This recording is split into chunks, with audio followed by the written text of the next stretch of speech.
and she came home to much fanfare. But these deals are controversial. There are some who argue that any time we negotiate the release of an American who has been wrongfully detained, it simply makes bad actors like Vladimir Putin around the world more likely to take Americans prisoner in the first place. And so, these are very delicate, complicated negotiations. Sometimes there are months that go by where U.S. officials simply get no response from the Russians. For example, we know that part of the reason that talks over Gershkovich's release were delayed for so long was because the Russians were likely not going to be willing to seriously engage in talks until he was convicted. Now, obviously, U.S. officials say this is a sham trial. He never did anything wrong in the first place. He was simply reporting from Russia, as U.S. reporters have done for decades. But nevertheless, that is how these talks tend to go, that the Russians simply won't engage until they have convicted someone. And sometimes, in the case of Paul Whelan, who was convicted years ago, even then they are unwilling to release them. Nancy, thank you. Major, this is major. So there will be political repercussions, as Nancy described. Yeah. Sometimes these deals are viewed harshly. The information that we have leads us to believe that the person that the Russians sought is in German custody, not U.S. custody. We'll have to wait for confirmation on that. Right. One thing that is interesting about the Evan Gershkovich part of this, former President Trump has been saying, without any provocation, without any underlying justification that anyone can find out, oh, if I'm elected, I'll get Evan out. Well, guess what? That's now off the table. Whether that was politically relevant or not to voters in this country, we don't know. But for reasons known only to former President Trump, he was hyping this. Well, that hype factory has now been silenced. Yeah, and to Christine's point, now Biden puts this on his legacy as he is on his way out of office. Yeah, exactly. And we'll be hearing from him shortly as well. Yeah, all right. We'll be right back, but now is the time to check your local weather.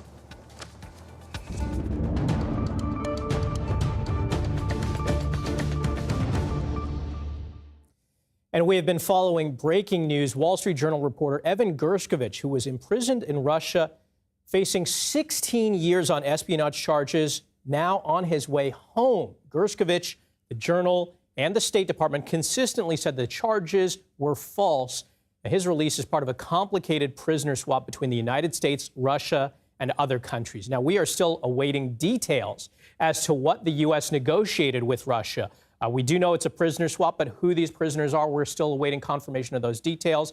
It's believed that Gershkovich, as well as Paul Whelan, another American who has been held in Russia for years, will be in U.S. custody soon. Now, obviously, this is a tremendous relief for the families who have been waiting. They have been afraid of the possibility of their loved ones spending as many as 16 years in a Russian prison. We do know that U.S. officials have been working for weeks, months, years to negotiate some kind of prisoner exchange. Vladimir Putin and the Russian officials have said that regarding Evan Gershkovich, they wouldn't make that deal until Gershkovich's trial and conviction, which just happened recently. Again, he was facing 16 years behind bars. Now, from the beginning, the U.S. government has said that Paul Whelan, Evan Gershkovich, committed no crimes. These were sham trials. They were not committing espionage.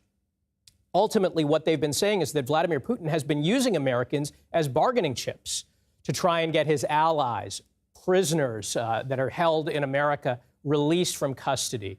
So again, we're waiting details as to what exactly the deal was. But this is a tremendous relief, not just for the families of the Americans who are being released, but also for Americans in general, that these Americans are coming home safe.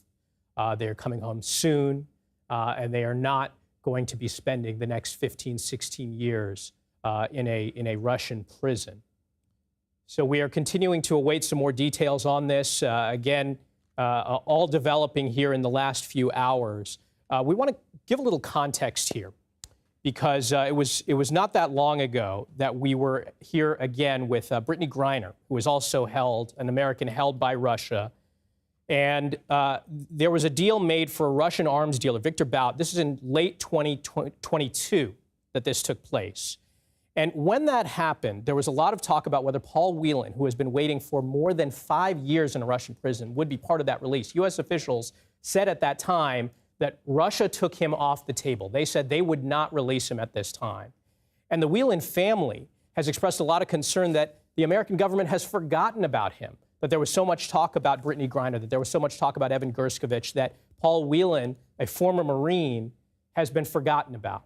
But now, after 5.5 years, we are getting word that he may be home very soon. So again, a lot of significant developments. We also have to understand that while this is a great day for the families, Vladimir Putin certainly most likely got what he wanted out of this as well, continuing to use American lives as bargaining chips. And U.S.-Russia relations right now at the lowest point since the Cold War, a lot of problematic situations rising between the U.S. and Russia. But this is a sign that on occasion the U.S. and Russia can negotiate a deal. Again, we're awaiting exactly who the prisoners released are. Brittany Griner was among those released. I also want to talk about Trevor Reed. Back in 2022, a Marine veteran also held by Russia. Again, we have been here before, time and time again, where Russia has been able to successfully negotiate with the U.S. for release of Russian prisoners in exchange for American lives. And there's a lot of debate over whether the U.S. taking this action is harmful and encourages this kind of behavior. Right now, we want to go to Nancy Cordes, the White House correspondent. She joins me right now. Nancy, what do we know about the process of getting these Americans home right now? Morning, Michael. So what we are told right now, and obviously this is a very sensitive situation that is still underway, we're told that the parties have agreed to a prisoner transfer and that they are expected to soon be in U.S. custody. One of the challenges whenever you have a prisoner swap like this is where do you actually do it? Where does the swap take place? Particularly if we're talking about prisoners not just from the U.S. and Russia, but potentially prisoners from other countries as well. We know that when Brittany Griner was released last year, the transfer took place on a tarmac in Abu Dhabi, and so we are waiting to see where the swap will take place this time around. We have gotten some more details as well, Michael. We're told that the 3 Americans who will be coming home are Evan Gershkovich, the Wall Street Journal reporter, Marine veteran Paul Whelan, and also a Russian-American radio journalist named Alsu Kurmasheva, who was taken into custody last year. We did start to notice that prisoners were being moved out of both U.S. prisons and Russian prisons yesterday, and so that was an indication that something was afoot, and obviously talks have been taking place on and off for months in the case of Gershkovich, years in the case of Paul Whelan. So we're waiting to see who they're going to be swapped for and what it was that led to the breakthrough that we appear to be seeing today. Yeah, Nancy, I wanted to ask about that. Do we have any indication right now of who the U.S. is giving up? Who is Russia getting in exchange for these Americans? That is still unclear, and that has obviously always been a sticking point and a source of controversy. There are some U.S. officials and politicians who say that the U.S. should not be releasing any Russians who we have in custody here or who our allies might have in custody around the world in order to get an American back. These are, people we view as bad guys for a reason, who we think have done bad things. That's why they are in custody. But the Biden White House has taken a pretty pragmatic view on this, which is that if there are Americans who are wrongfully detained anywhere in the world, they are going to do what they have to do to bring them home. So there are a number of questions still to be answered.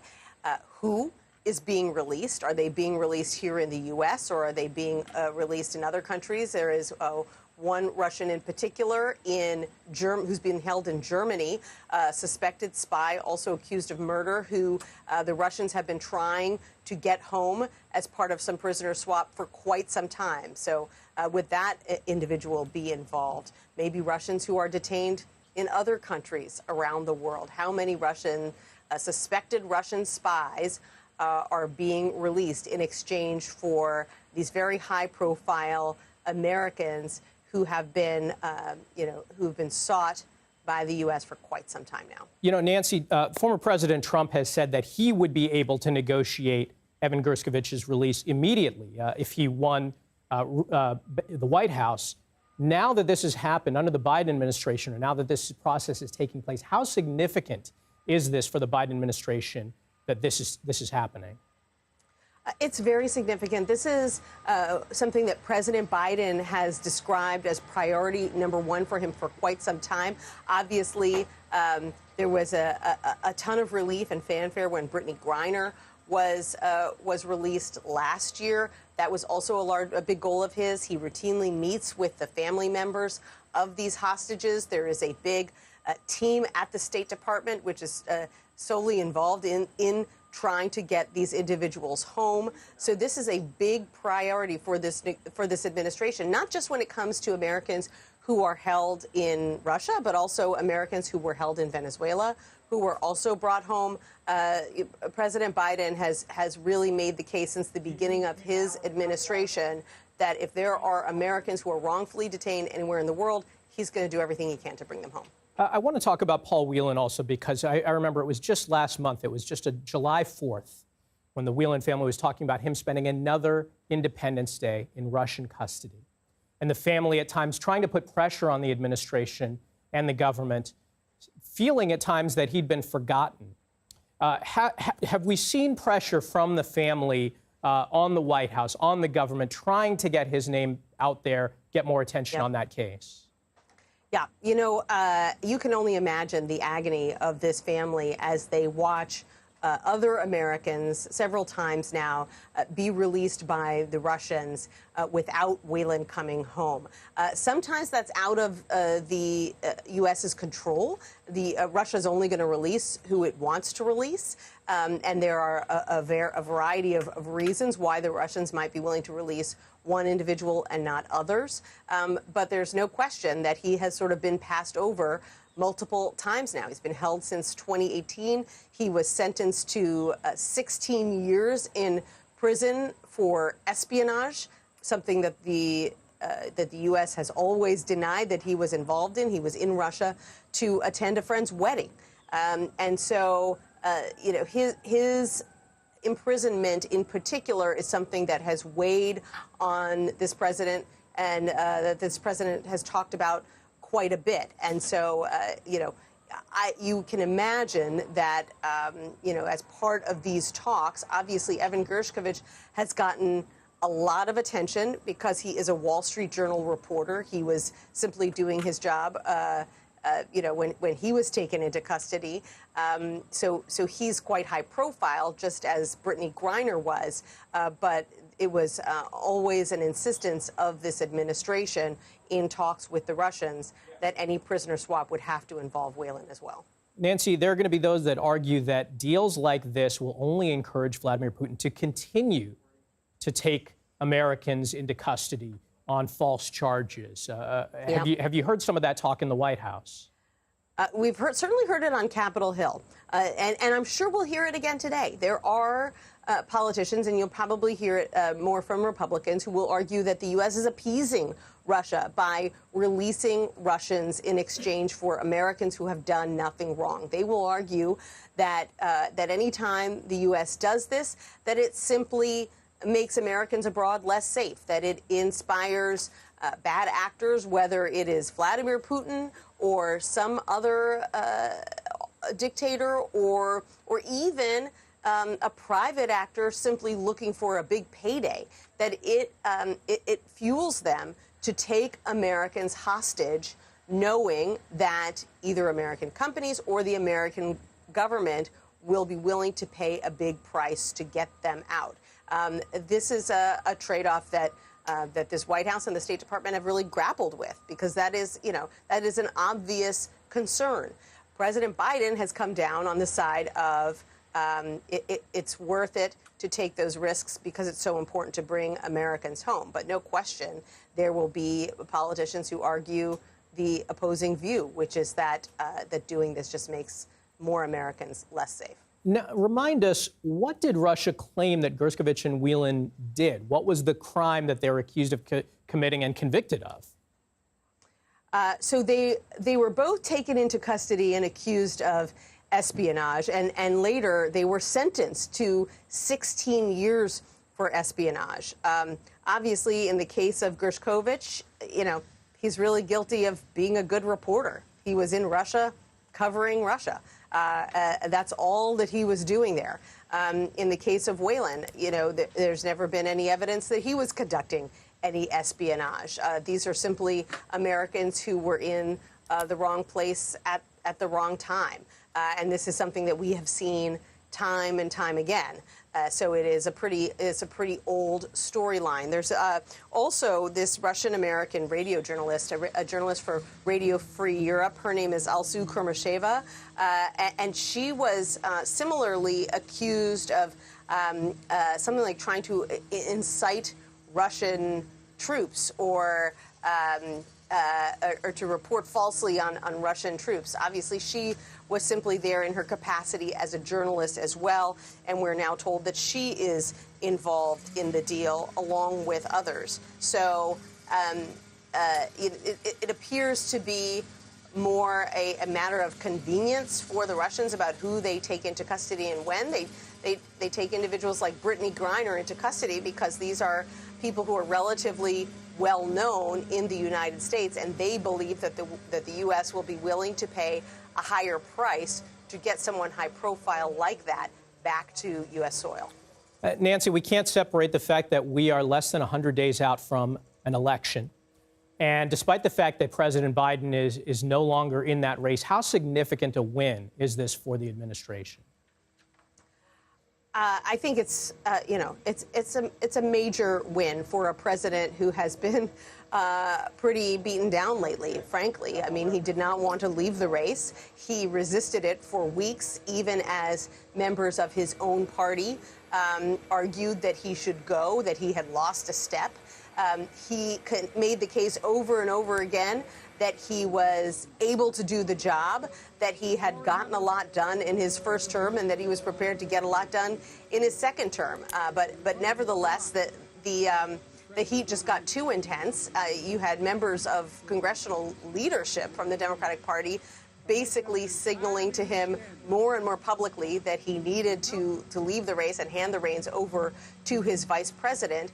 And that was, as you can imagine, something very difficult for this 81-year-old president who had spent decades trying to attain this position and finally had. It was not easy for him to step aside.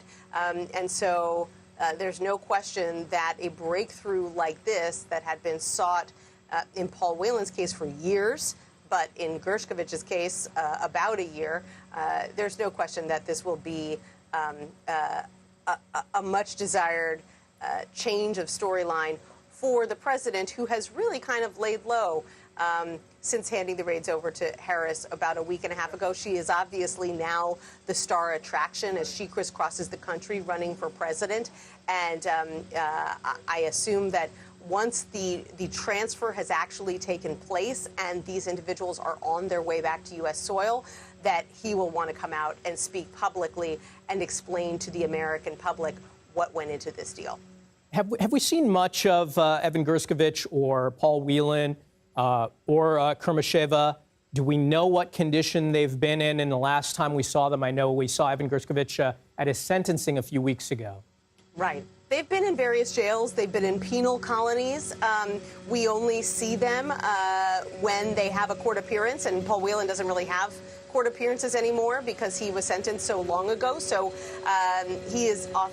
They're all in touch with U.S. officials on a regular basis. But the one we've seen the most, obviously, is Gershkovich, because he's the one who has had the court appearances over the past year. And he has a very interesting approach to these court appearances. Anytime you see him, and he's usually behind bars or behind in sort of a glass box, and he's usually smiling and kind of joking and lighthearted, almost as if to send a message. I know this is a sham. I know that I haven't done anything wrong.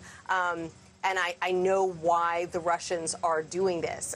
He's also been able to communicate with his family. He plays a long-distance chess game with his father via correspondence. So, and certainly we hear from his family, we hear from executives at the Wall Street Journal quite a bit as they look to keep his story alive and to make sure that his plight is not forgotten.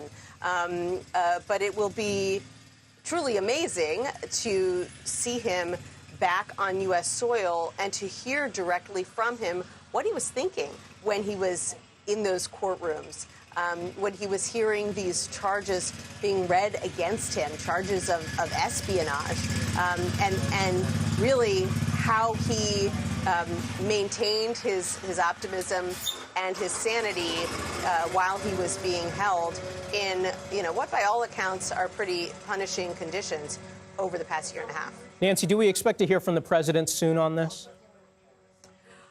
I anticipate that once there is a swap, once the swap has actually happened, then we will hear from the President of the United States. That's how it typically works, that U.S. officials try to lay really low. They don't want to say anything that would jeopardize the transfer.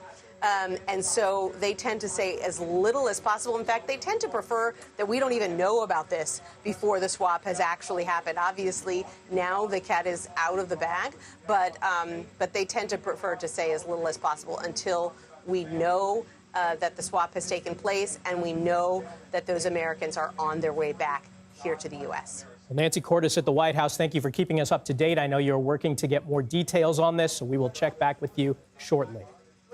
So again, to recap for our viewers just joining us, a pretty significant development. Americans who have been held hostage in Russia, prisoners for at times more than a year, in Paul Whelan's case more than 5 years, released shortly. We do believe that a deal for a prisoner swap has been made between the U.S. and Russia. Paul Whelan, Evan Gershkovich, Alsu Kurmasheva, all expected to be released. We're still awaiting details as to what America agreed to as part of this deal. But we should have more information coming in the next few minutes and hours. We are working hard to get that information. So we're going to take a short break, but we will come back a little later with some more details on this developing story.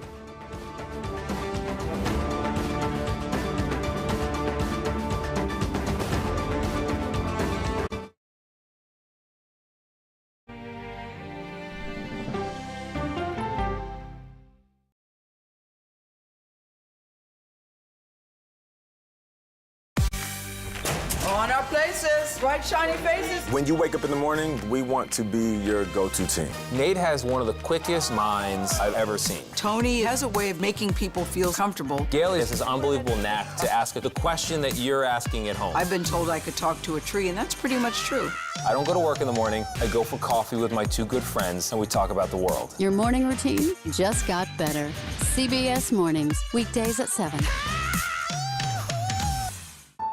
It didn't seem like anything could happen, because nothing ever happens in East Palestine, but it did. Authorities released toxic fumes from 5 derailed train cars. Residents, please evacuate. Acute bronchitis due to chemical fumes. Did you ever have these problems before the derailment? No, ma'am. This neighborhood's not safe no more. We can assure the community that there's not vinyl chloride entering their communities. Then why are there so many people feeling these various symptoms of bloody noses or difficulty breathing and bronchitis? That's a hard question to answer. We're talking about one of the most blatant releases of a mixture of some of the most toxic chemicals that we've seen in America. I feel like now I have a duty to warn other communities. If my daughter has to watch me die of cancer, at least it saves someone else.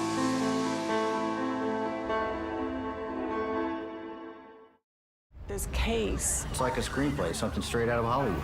But it's not fiction. It's 48 hours. Human remains found this week. 4 families shattered. There's no physical evidence.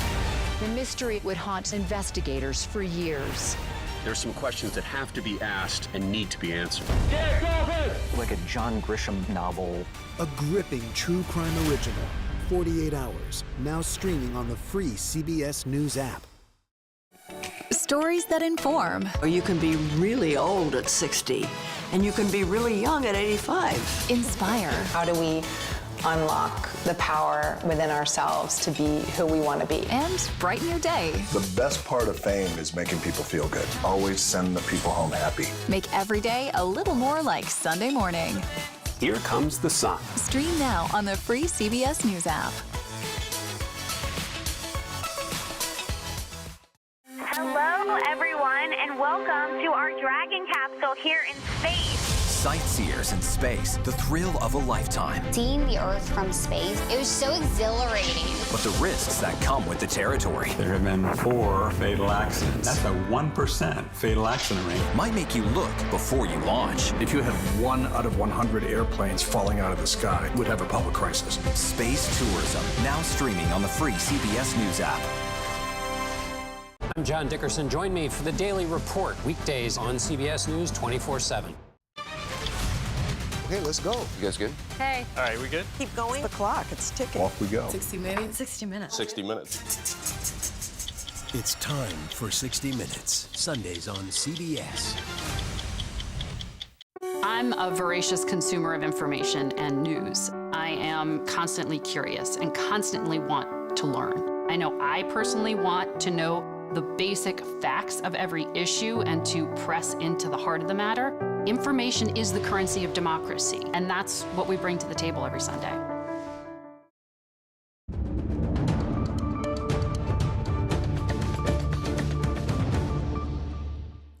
We are following some breaking news and some welcome news. 3 Americans held in Russia facing the possibility of years behind bars. Evan Gershkovich, Paul Whelan, and Alsu Kurmasheva are now on their way home as part of a major prisoner swap with Russia. We are awaiting details, and we are now going to a CBS News special report.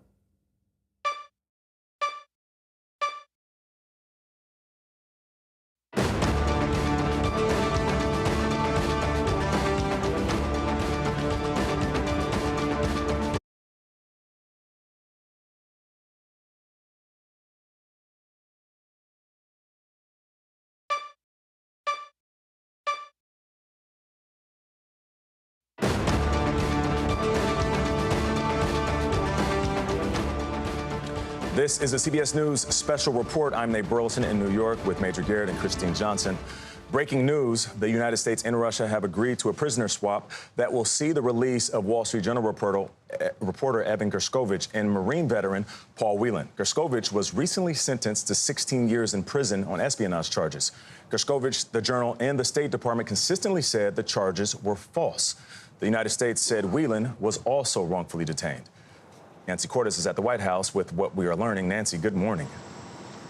Good morning, Nate. Well, this is indeed a major breakthrough long sought by the Biden administration with many stops and starts. We are told that these individuals are soon to be in U.S. custody, both Evan Gershkovich and Paul Whelan. Paul Whelan has been held in Russia since 2018. He has been behind bars for 5.5 years, a former Marine who, for a variety of reasons, was passed over during multiple prisoner swaps. Other individuals were brought home. Now he is finally coming home. We're told there's a 3rd American who is coming back to the U.S. as well. Her name is Alsu Kurmasheva. She is a Russian-American radio journalist who was taken into custody in Russia last year. She was accused of spreading false information about the Russian army. But U.S. officials have always argued that she was doing exactly what Evan Gershkovich was doing in Russia, which was reporting the news, just as journalists have done there for decades. Nancy, thank you very much. Joining us now on the phone is John Sullivan, a former U.S. ambassador to Moscow. Good morning, John. It's great to have you with us. Your perspective not only on the gravity of this deal, but its complexity. Well, good morning. It's great to be with you. It's a great day for those individuals who are being released and their families. It's been a long time, as Nancy noted. It's been almost 6 years of incarceration for Paul Whelan, and not only for the detainees but their families, who suffer as much as the detainees do during their incarceration. But this comes at a cost. The Russians aren't releasing these people for nothing. There are Russian criminals who are being traded for the release of these innocent Americans. So there's another side to this story as well. And John, what should we, if anything, conclude about the timing of this? We are in the middle, as you well know, of a very heated presidential campaign. All developments like this carry a political echo effect. What do you think is on the mind of the Russian leader, Vladimir Putin, in this regard? Well, I've thought about that. There are a number of different variables that can go into a release like this, having been involved in several of these transfers in the past. Certainly political calculations by the Kremlin, when to do it. There are other things we may not be aware of now. The health of a particular detainee, if that's deteriorating. So there are a lot of variables. Politics is certainly one of them. Ambassador Christine Johnson here, talking to you from New York. Getting from the political now to the personal, talk us through how this exchange actually works. So I've seen reporting from Russian media over the last several days that the American detainees have gone missing from their labor camps and prisons in Russia. And what that signaled to me was the Russians were moving them to Moscow, which is what's happened in the past. They moved them to a central location, the FSB. They're all put on a plane and then flown to the location that the Russians and we have agreed on for the exchange, which will occur as you see in spy movies, with 2 planes and a tarmac and the detainees walking between them. John, thank you. Let's bring back in Nancy Cortez, who is standing by at the White House. Nancy, I want to ask you about President Biden and what do you believe his next move is going to be? Well, typically in these situations, Nate, once the prisoner swap has taken place and the Americans are safely on their way to U.S. soil, then we will generally hear from the president himself. He will come out and make a statement and explain what has just transpired. Before then, it's generally radio silence. In fact, U.S. officials would probably, we rather not be talking about this at all. They would hope that no one would know about this until it happened. They certainly aren't going to say anything publicly because they always worry that there's something that they could say at the last minute that could jeopardize these very sensitive transfers. Nancy Cortez and Ambassador Sullivan, thank you for standing by with this breaking news. Of course, our coverage will continue on CBS News 24/7, and there will be more tonight on CBS Evening News. Many of you will return now to CBS Mornings. This has been a CBS News Special Report. I'm Nate Burleson with Major Garrett, Christine Johnson here in New York.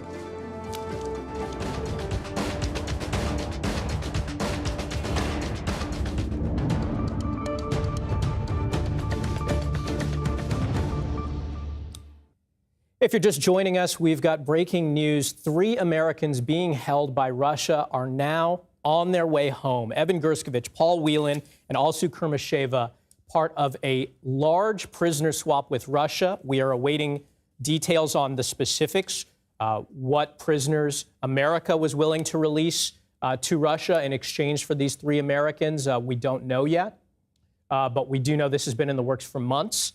Apparently, Gershkovich, Whelan, and Kurmasheva right now are on their way to U.S., hopefully in U.S. custody soon. I want to bring in Olivia Gaza, CBS News intelligence and national security reporter. Olivia joins us now. Olivia, are you with us right now? Can you tell us what you know, what you're hearing about how this is all taking place? Sure, Michael. Officials who have been intimately involved in what you accurately described as a month-long negotiation have described it to me as one of the most complex in U.S.-Russia history and even U.S.-Soviet history. when we, of course, all know spy swaps hit a crescendo.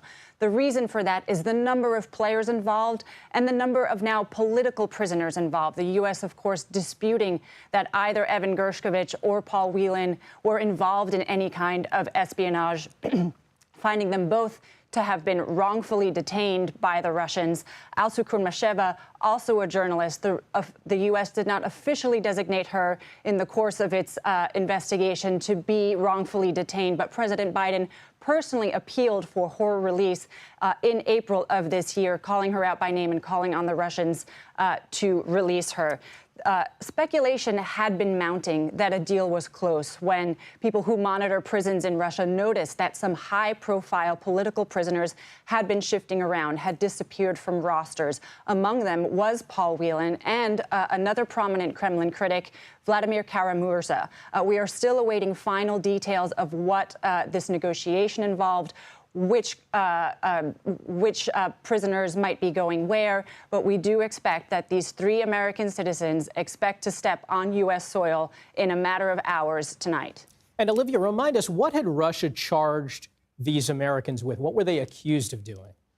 Sure. Well, Paul Whelan is the longest-held American in Russia. He was detained there in 2018 and accused essentially of espionage, things that his family disputes, that he has vehemently disputed, that the State Department and U.S. government writ large has disputed. The same thing with Evan Gershkovich, who traveled to Russia on a reporting trip, was detained there in 2023, accused of espionage. And in both of these men's cases, convicted of these charges and sentenced to long sentences in Russian penal colonies.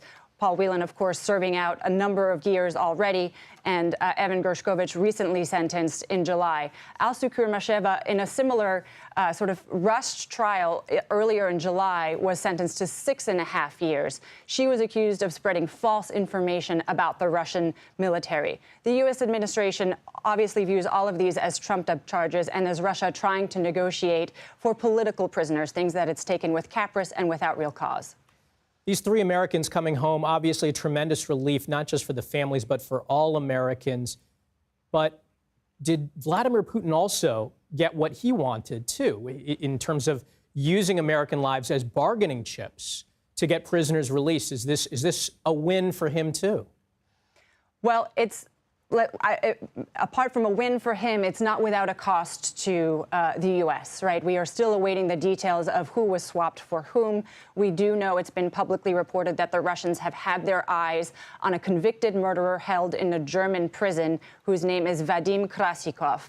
That had been their area of focus. They had repeatedly expressed interest in getting his release, but he was not in U.S. custody. He was in German custody. So that was obviously a snare in the early negotiations in this deal. We, again, still need to confirm who the Russians exactly are getting in exchange for these 3 high-profile Americans. The Biden administration has managed to secure over the past 3.5 years the release of more than 60 hostages and wrongful detainees, but very few of them have attained the level of prominence and gotten the following that these Russian cases have. I want to bring in Elizabeth Palmer, CBS News senior foreign correspondent. Elizabeth, you were in court for Paul Whelan's trial in Russia. What can you tell us about how that process played out? It was back in the winter of 2018, and Paul Whelan looked blindsided. The circumstances of his arrest were very peculiar. He'd made friends online with some members of the Russian military. He's an ex-Marine, U.S. Marine. And eventually one of them had invited him to a wedding in Moscow. So he went, and as a wedding guest, he'd come down into the lobby of his hotel, and suddenly the FSB showed up and arrested him and said that he had a thumb drive in his pocket full of classified material. Now, we never saw evidence of that. His family says he never saw evidence of it either. And just as in Gershkovich's case, we were never allowed to stay in the courtroom past the first few minutes, which was kind of a photo op where we got to see Paul Whelan. He was standing in the dock, that prisoner's dock in the Russian style behind glass, and he just looked completely stunned. He couldn't believe it was happening. He then went away and spent almost 6 years in a Russian jail. So he has been the longest incarcerated, and I noticed looking at him, he has lost quite a lot of weight since those first few days, but he still looks pretty well, actually, considering what's happened in the meantime. His case was a little diplomatically difficult because although he'd been a U.S. service member, he also held a Canadian and Irish passport. And so there was some diplomatic shuffle trying to figure out which government needed to go to bat for him. And certainly the U.S. had the most power and influence, and in the end has really stepped up. And today his family will be ecstatic to think that he's finally on the way home. Well, Elizabeth, it was just about 2 weeks ago that Evan Gershkovich was sentenced in Russia. What can you tell us about that process? That may have been the very first inkling we had that a deal was being cooked up, because he should have been not tried yet. In other words, his original court date was later this month. And suddenly we got news that it had been moved ahead a full month at the request of his defense lawyers. And we know that the Russians had floated the idea of this prisoner swap, but had said categorically it couldn't take place until Gershkovich's trial was over. So the defense lawyers saying, all right, let's get it underway, was a signal that they needed a sentence in order to move on to freedom. Indeed, as soon as that sentence was delivered, it was very harsh, 16 years. There began to be a little bit of buzz around the fact that the talks were really going to come to fruition, and he too would be on his way home. His parents, I can't imagine how thrilled and relieved they are. And we have focused on the three Americans, but there's also a prominent British citizen with U.S. ties being released. What can you tell us about him? Vladimir Karamurza. He is a longtime dissident, incredibly brave. He's long worked on human rights issues and, in fact, earned the respect of John McCain, Senator McCain. And shortly before McCain's death, he asked in an email whether Karamurza would be one of the pallbearers. So if you look at the photographs of Senator McCain's funeral now, you'll see Vladimir Karamurza among the pallbearers, along with President Biden, incidentally. He then, even from jail, began to write, kept on writing very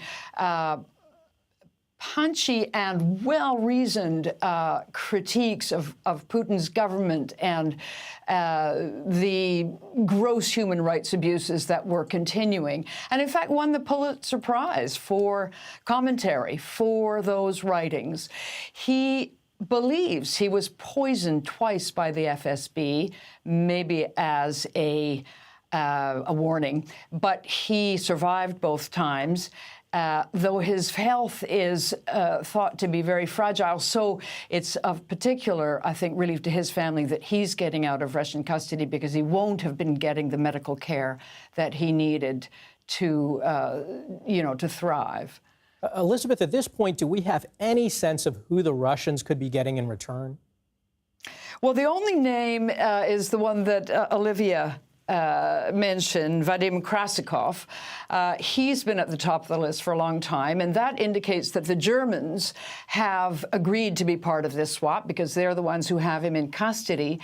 There's also some speculation in the Russian press that there will be a handful of Russian spies disguised as diplomats who've been arrested over the years, one in Norway, perhaps, another one somewhere in Europe, and they will be sent home as opposed to having to cool their heels in European jails. But their details on that are very scant at the moment. We're just going to have to wait and see.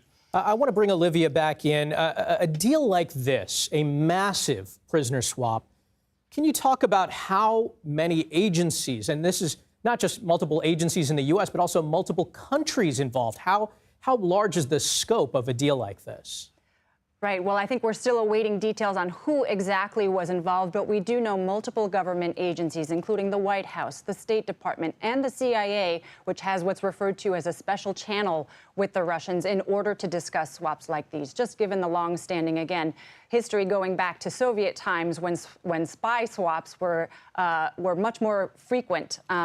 This scenario is different. It is not a spy swap. This, again, appears to involve a number of political prisoners, which makes it more fraught because there's nothing to acknowledge in terms of wrongdoing. In fact, the U.S. has maintained that Alsu and Evan and Paul have been completely innocent in all of these cases. In Whelan's case, I want to highlight in particular, I mean, Liz just laid out exactly why this is so poignant for him. Also why? Because he was passed over effectively twice in prior negotiations that U.S. administrations engaged in. Trevor Reed was released in a swap for a Russian pilot in 2022. And then Brittany Griner, the WNBA star, was released in December of 2023 in exchange for a known Russian arms dealer, Victor Bout, all while Paul continued to be held in Russia. So the fact that he is being released today is also a result of pressure mounting on the administration. You cannot leave him behind once again. And in fact, U.S. officials have been speaking publicly to the fact that they are absolutely determined to bring both Paul and Evan home. Earlier this month, the National Security Advisor Jake Sullivan said as much on stage at an Aspen conference where he said the U.S. and President Biden were determined to bring both of them home. He spoke elliptically about possibly a deadline at the end of this month, which raised some eyebrows in the audience. And the special hostage envoy, Roger Carstens, also spoke publicly about these efforts to free both men, in addition to Alsu in dealing with the Russians. Well, Olivia, you bring up a good point because I remember it was just last month, July 4th, the Whelan family said that Paul Whelan spending another Independence Day in Russian prison. How hard, we've talked about how hard the government has been working for this deal. How hard have the families been working? What have they had to do to try and keep their loved ones in the spotlight? Absolutely. In Paul's case, it really has been a family effort, and Liz spoke to it as well. His brother has been working very hard to maintain contact with press outlets. They understand that keeping his name in the press keeps him relevant and keeps attention on his situation. They would always send updates when he underwent a transfer, when he was beaten in prison, which happened. He managed to, in recent weeks, secure a Russian cell phone and was managing to call members of the press and U.S. government officials, including the special hostage envoy, to provide an update on his case and hopefully get an update on where things stand for him. Of course, it's an open line. Russian officials are listening in the entire time, so you can't explain all of it. But he has been trying to reach out and personally make his case to U.S. government officials and press. His sister, Elizabeth, has consistently traveled to Washington in order to advocate for his release, again, getting in government officials' faces in order to say, you can't pass over Paul another time. Elizabeth, I want to go back to you. As I understand it, you've spoken to the Whelan family. Can you tell us what you've heard? His brother lives in Toronto, and he has been leading the charge, trying to keep Paul's case front and center.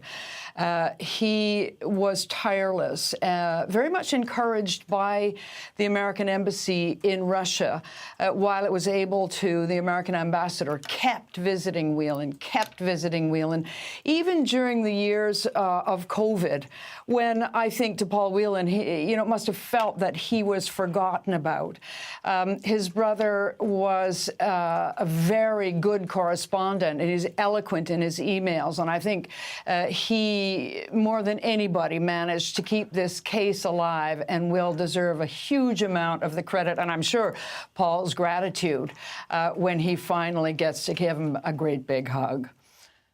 It's a tremendous relief, I think, for all Americans. Olivia, I want to ask about the significance of this prisoner swap. We're talking about 24 prisoners. Now, we have cut deals with Russia before, the U.S. government. This is a pretty large-scale deal. Is this the largest in recent memory? It is the most complex in recent memory. Officials who were involved in the negotiations described it to me as the most complex in U.S.-Russia and even U.S.-Soviet relations. precisely because of the number of players involved and the type of prisoners involved here. We talked about the agencies that are involved, the White House, the State Department, the CIA. All of them would have had discrete roles in dealing with the Russians in trying to secure these prisoners' release. And as you were talking with Ambassador Sullivan earlier, there is, of course, a cost that the U.S. always factors into these decisions that they make, right? They look closely as to whether the people that they may be releasing go back to a life of crime, whether they go back and pose a threat to the United States. And when the special hostage envoy was speaking earlier this month, he said in recent years that has not been the case. The calculus that the U.S. has made in order to make these exchanges has wound up being relatively safe in terms of U.S. interest. It has paid off in terms of getting Americans home and releasing, in some cases, the convicted criminals that they have released in order to secure Americans' freedom.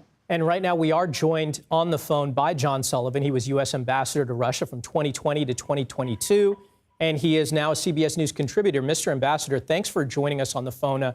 First, I want to get your reaction to this prisoner swap, the release of these Americans. Well, thanks. Good morning. It's great to be with you. This is literally a big deal. Lots of moving parts, different countries involved, complex not just for the U.S. government, all the different agencies that were mentioned, but different countries involved, which makes this really unusual. And the scale, the number of people who are being moved today, it is large, it is impactful, but it comes at a cost to the United States. The United States is releasing convicted Russian criminals, and as I understand it, there's an FSB colonel. The FSB is the principal successor to the KGB, who is in custody in Berlin serving a life sentence for murder, sent to commit a murder by the Russian government in Berlin. So there is a cost to the United States and to our allies, but the calculus that was made was that getting all of these people out, including someone like Paul Whelan, whom I consider a friend, he and his family, who's been detained for almost 6 years now.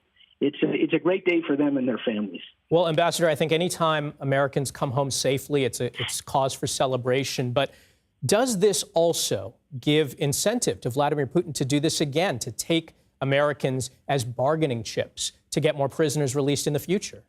Of course it does. This does not signal a change in U.S.-Russia relations. The way I would characterize it, the way I would think of it from Putin's perspective, Putin believes he's at war with the United States. He would treat this as basically an exchange of prisoners of war during wartime. There's no improvement in U.S.-Russia relations. U.S. citizens in Moscow, in Russia, are at risk of being detained without cause and used by the Russian government for trades just like this. Ambassador, if you can give us some context as to the state of U.S.-Russia relations. I've heard it said that we're at the lowest point since the Cold War. Do you think that's accurate? No. If it's from the Cold War, this is the lowest point it's been in my lifetime, which predates the end of the Cold War. It's as bad as one could possibly imagine. I speak a lot about the war in Ukraine and U.S.-Russia relations, and particularly to an American audience, as I describe the situation, U.S.-Russia relations, the state of the war, I start off by saying, as bad as you think it is, it's even worse than you think. Well, Ambassador, we're going to continue this conversation with us. Thanks for being here. But we're learning more details all the time about this massive prisoner swap that's going to lead to the release of Paul Whelan, Evan Gershkovich, Alsu Kurmasheva, 3 Americans held in Russia, now on their way home. We're going to take a short break, and we'll have more details for you coming up.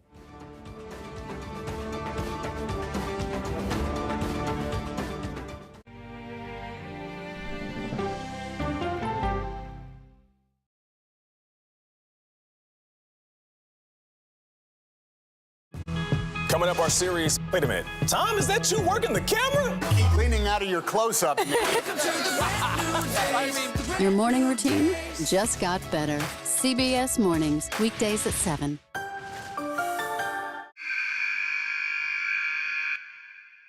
I had progressively fallen deeper into the world of online sports betting. The risk is the rush. What do you think is driving the spike in popularity? I think it's legality.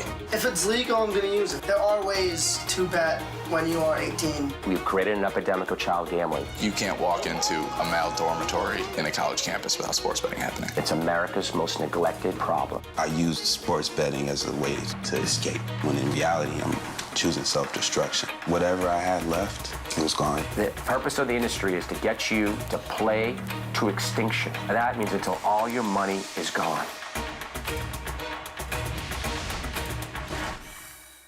Go to the ends of the earth. Reach for the stars. Yeah, I just took off. That kind of thing. Oh, that's pretty good. Because there's always something new under the sun on CBS Sunday morning. An original documentary from CBS Reports. That Desire Farm is a wonderful place to raise children, and it still is. Promises broken. Black Americans have been the target of racism and discrimination pretty much from the time they acquired ownership in the land. Costing black farmers hundreds of billions in generational wealth. They did everything to make sure we were run off that land. But communities are uniting to continue the fight. Collective ownership is powerful. To keep their land and their dreams alive. To watch my children play on land that we own means everything. So land is power. Most definitely. 40 Acres and a Mule, now streaming on the free CBS News app. People with developmental disabilities were once sequestered by the hundreds of thousands in institutions. Many of our fellow citizens are suffering tremendously because lack of attention, lack of imagination, lack of adequate manpower. Disability activists have since torn down barriers blocking them from living at home or in the community. We conclude that Title II of the ADA requires states to provide community-based treatment for persons with mental disabilities. But of the 16,000 people who remain in state-operated institutions, half are in 5 states, and Illinois is one of them. I don't want to live in the institution. It makes me feel discriminated against. Do you think there are people living in institutions in Illinois that don't need to be living there? Yeah, because they're proving it as soon as they get out.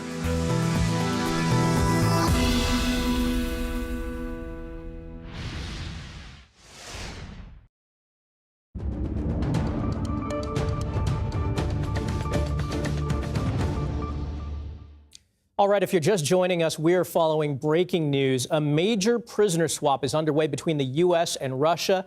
Americans Evan Gershkovich and Paul Whelan are among the list of prisoners to be freed. Also among them, American-Russian journalist Alsu Kurmasheva, also believed to be headed home. We have CBS News intelligence and national security reporter Olivia Gazis with us. We also have the former U.S. ambassador to Russia, John Sullivan, on the phone. We're going to get to Mr. Sullivan in a bit, but Olivia, I want to start with you. If you can talk about who else is included in this swap. Sure. I think we're still learning those details as they're being released. We do know that it is a constellation of prisoners that the Russians have held and that the U.S. has held. The 3 Americans who are coming home are being given to the Russians at a cost, right? We do know that the Russians were keenly interested in a convicted murderer held in a German prison known as Vadim Krasikov. He assassinated a Chechen, Georgian who fought against Russian troops in Chechnya and had been serving a life sentence in Germany. We understood the Russians to be keenly interested in him, but of course he wasn't in the U.S.'s custody. So we have to see whether that he was part of the final deal that finally got this over the finish line. We understand that it is one of the most complex deals, as officials who were involved in it described it to me, in U.S., Russian, and even U.S. Soviet history, when, again, spy swaps were the norm. In 2014, there was a massive spy swap between the U.S. and Russia in which 10 Russians went back, and officials said this was even more complex than that one. Olivia, these 3 Americans coming home certainly cause to celebrate, but there are other Americans still being held in Russia. What can you tell us about that? That's right. It is important to note that this is a huge success. These three Americans had a lot of attention paid to their cases. In the cases of Paul Whelan and Evan Gershkovich, they were deemed wrongfully detained by the U.S. government. Alsu's case got personal attention from President Biden and was going through the State Department's deliberative process in terms of determining whether she was officially wrongfully detained. But there are still a number of Americans who are held in Russian prisoners, among them a teacher, Mark Fogel, whose family has also been very vocal in trying to get him released. There's a musician recently taken named Michael Travis Leak, U.S. Army Staff Sergeant Gordon Black, recently imprisoned, and a Russian-American ballerina, Ksenia Karelina, who remains imprisoned. Their cases probably not as clear-cut. Again, the U.S. has a very specific deliberative process through which it determines whether these are actually political prisoners or whether, as Ambassador Sullivan was describing, they committed some minor infraction or even broke a Russian law and therefore received outsized punishments by the Russian government. Olivia, what type of conversations had to have been taking place to involve so many agencies and so many countries? Sure. Well, we know from past cases that the Russians don't like to deal with diplomats as much as they like to deal with intelligence officers. Very often, these cases are handled by the CIA, which has run point in the past for very sensitive negotiations, including Brittany Griner. And that's more the Russians' preference than the U.S. preference. I think the U.S. would have preferred to engage diplomatically in all of these cases so as not to lend credence to the idea that either Paul Whelan or Evan Gershkovich had in any way connections to the agency or to espionage or to any sort of activity of that kind. And that's why they would have preferred diplomatic channels. But the Russians often insist on keeping things quiet, on wheeling dealing, and on dealing with the CIA via their intelligence services in these kinds of discussions. What can you tell us about the process where the U.S. government tries to determine when Russia accuses an American? How does the U.S. government respond to that and determine that somebody is actually a political prisoner? Sure. It can be a lengthy process, and there are strict guidelines by which it is done. When an American is detained anywhere overseas, U.S. officials immediately request consular access to that person. They try to get a lawyer in the room. They try to get U.S. diplomats in the room to understand what exactly has come to pass, what the person may be charged with, or what the allegations are. From there, it's not a public process, but it is a deliberative process within the SPIHA, which is the Special Presidential Envoy's office, who will determine whether their cases actually violated a local law or whether this is, again, somebody taken capriciously by a foreign government and is being held as a political prisoner. There's no visibility into that process, but it has guidelines established by Congress that the U.S. uses in order to officially declare somebody wrongfully detained or not. Well, Olivia, as we're having this conversation, we have live pictures of the plane landing in Turkey now, carrying these Americans home. What were Evan Gershkovich, Paul Whelan, Alsu Kurmasheva, what were they facing if this deal didn't happen as far as a life in a prison in Russia? What a moment. Let's just pause. I mean, the fact that we're getting pictures of an exchange in Turkey is absolutely historic. Obviously, a third country that everybody needed to agree on for this swap to take place. I got chills when you told me that it was actually happening. An incredible moment in which a very hard-fought negotiation appears to have succeeded. In all of these cases, Paul Whelan, again, was the longest-held American detainee in Russia, was in a penal colony, was beaten, had his things taken away, was abused, told these stories when he managed to get them out of the Russian penal colony where he was being held. He was sentenced to 16 years in that kind of a Russian prison for charges that, again, the U.S. has insisted were trumped up. His family has said are absolutely false. And he, of course, has maintained his innocence throughout. Evan Gershkovich, arrested during a reporting trip to Yekaterinburg in 2023, guilty of nothing more, as we have heard the slogans, than committing the act of journalism, which, of course, is not a crime.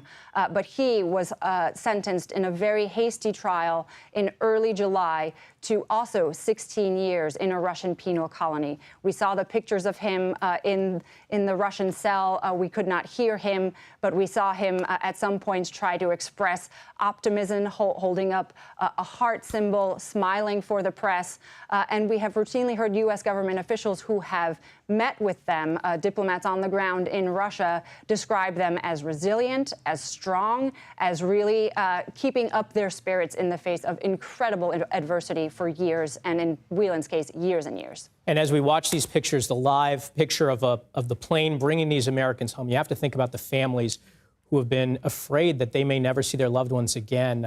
I want to bring in White House correspondent for the Associated Press, Zeke Miller. Zeke, can you tell us, have we heard anything from the White House? We have not heard anything from the White House, and I would not expect to hear anything from them until these Americans are wheels up back to the United States. That's something that we've seen in other reported prisoner swaps that have taken place under multiple administrations. They are very tight-lipped until the moment where they are in U.S. custody and out of Russian custody and on their way safely back to their families.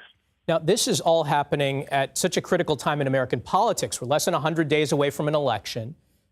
President Biden just a short time ago made the decision to not run for re-election. How big a deal is this for the Biden administration? I mean, this has been one of the major foreign policy priorities of the president. In the case of Paul Whelan, for pretty much his entire administration, and Evan Gershkovich the last year and change since his detention.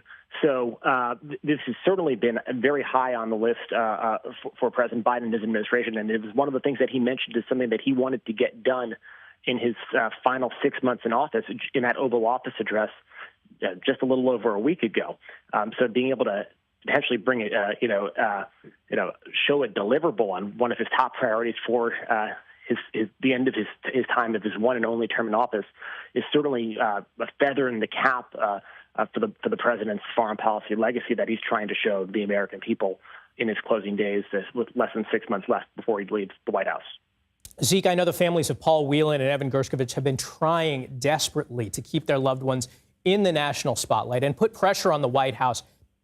Have you heard, has the White House been having conversations with the Whelan family, the Gershkovich family? Has there been a lot of pressure to make this happen? There's certainly been ongoing conversations between the White House, the State Department, other U.S. government officials, and the Whelan Gershkovich families, the families of all detained Americans, not just in Russia, but in other countries as well. That's been a priority of the Biden administration. It was also a priority of the Trump administration. To sort of keep an open line of communication with the families, making them feel seen, making them feel heard. In different contexts, we've seen that from the White House, the Biden administration, with in the case of American citizens who were detained in Hamas captivity in the October 7th attack in Israel. So that has been sort of a hallmark of how the U.S. government, over the last decade, has approached the issue of wrongfully detained or American hostages held anywhere as a transparent, ongoing conversations with the families.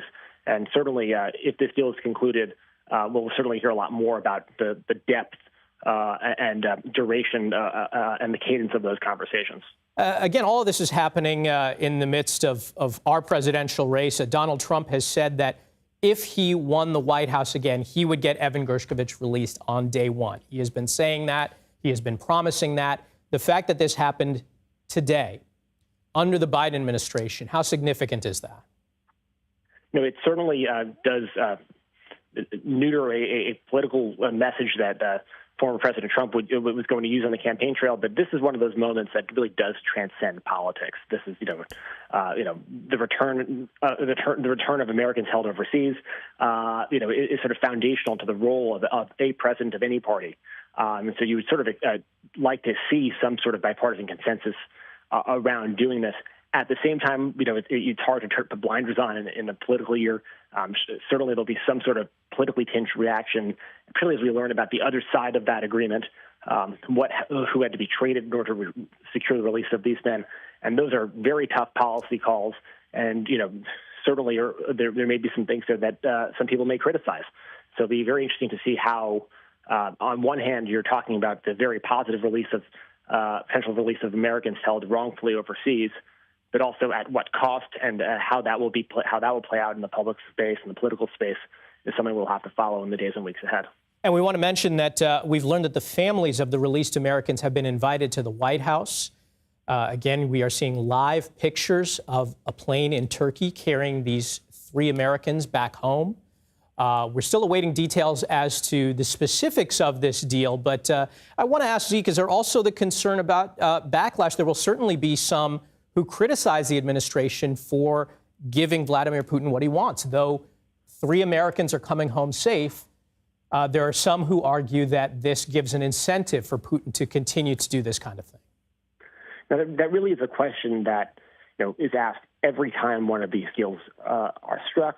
And it's a valid question because there are no clear-cut answers here. Because on one hand, you do incentivize this sort of behavior on the part of Russia, on the part of other American adversaries to take essentially hostages in order to secure the release of their own priorities or their own international agendas. And that's a policy problem. At the same time, there's we've heard this over multiple administrations, what they view as a moral obligation to try to secure the release of Americans. And I think what we'll probably hear, assuming this deal does go all the way through today, which very hopefully does, we'll hear more about that soon. Essentially how this administration has had to weigh those complicated concerns. Nobody's, these are moments where, there's joy that you get these Americans back, but nobody's very happy about having to do this sort of arrangement. It is a very tough policy trade-off. Well, Zeke Miller, White House correspondent for the Associated Press, thanks so much for joining us.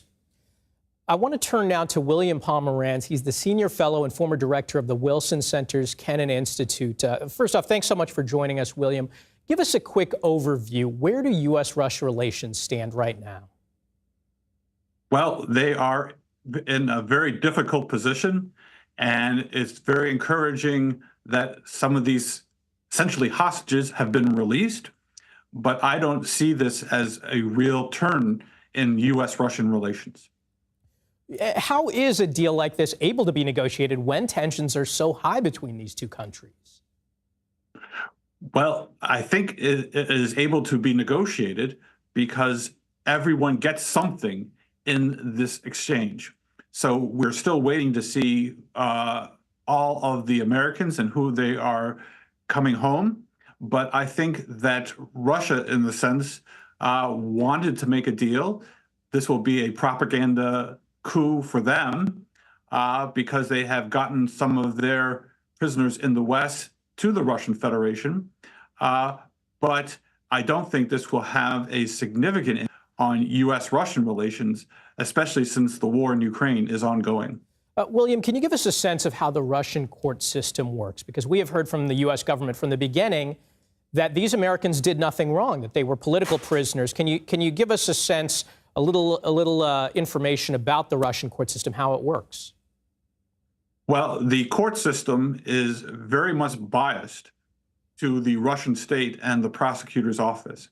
And essentially, there is no ability to have a defense for these defendants. So it was a foregone conclusion that they would be convicted.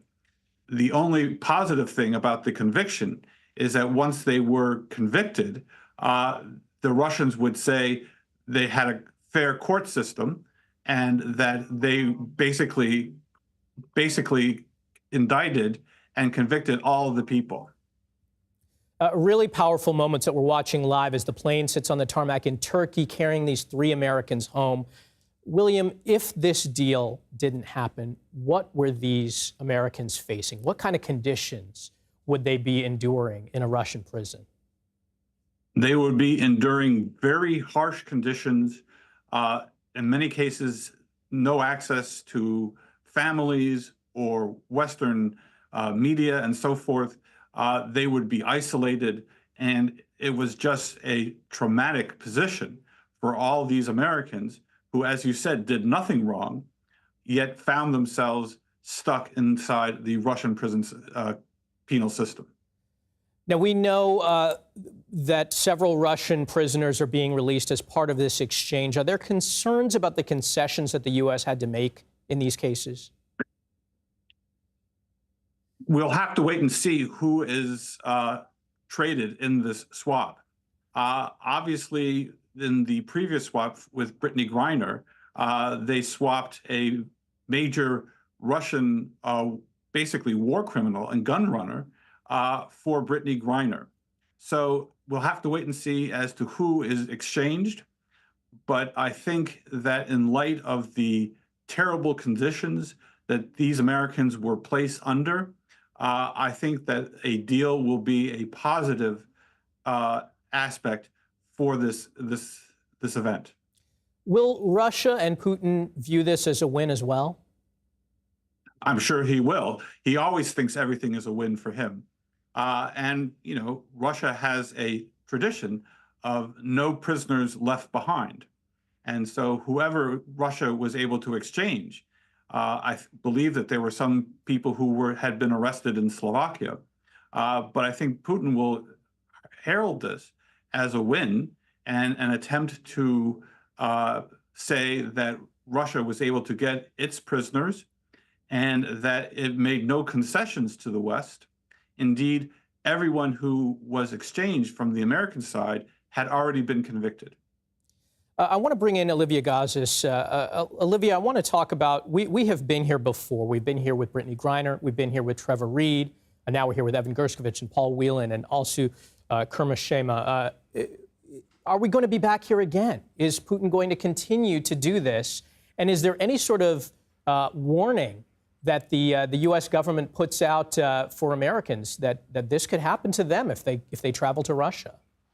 I think, Michael, as you've been discussing, there is clearly a benefit that the Russians can see to opportunistically taking Americans on its soil and accusing them of something, either legitimately or not, in order to leverage their eventual release. We've seen it happen time and again. And that is why when these cases arise, and this is not to blame the people who go there, but the State Department does stress Russia has a travel advisory in place. It is a level 4. That is the highest level advisory against traveling into the country, precisely because of the dangers that Americans could face if they step foot on a very aggressive adversary's soil.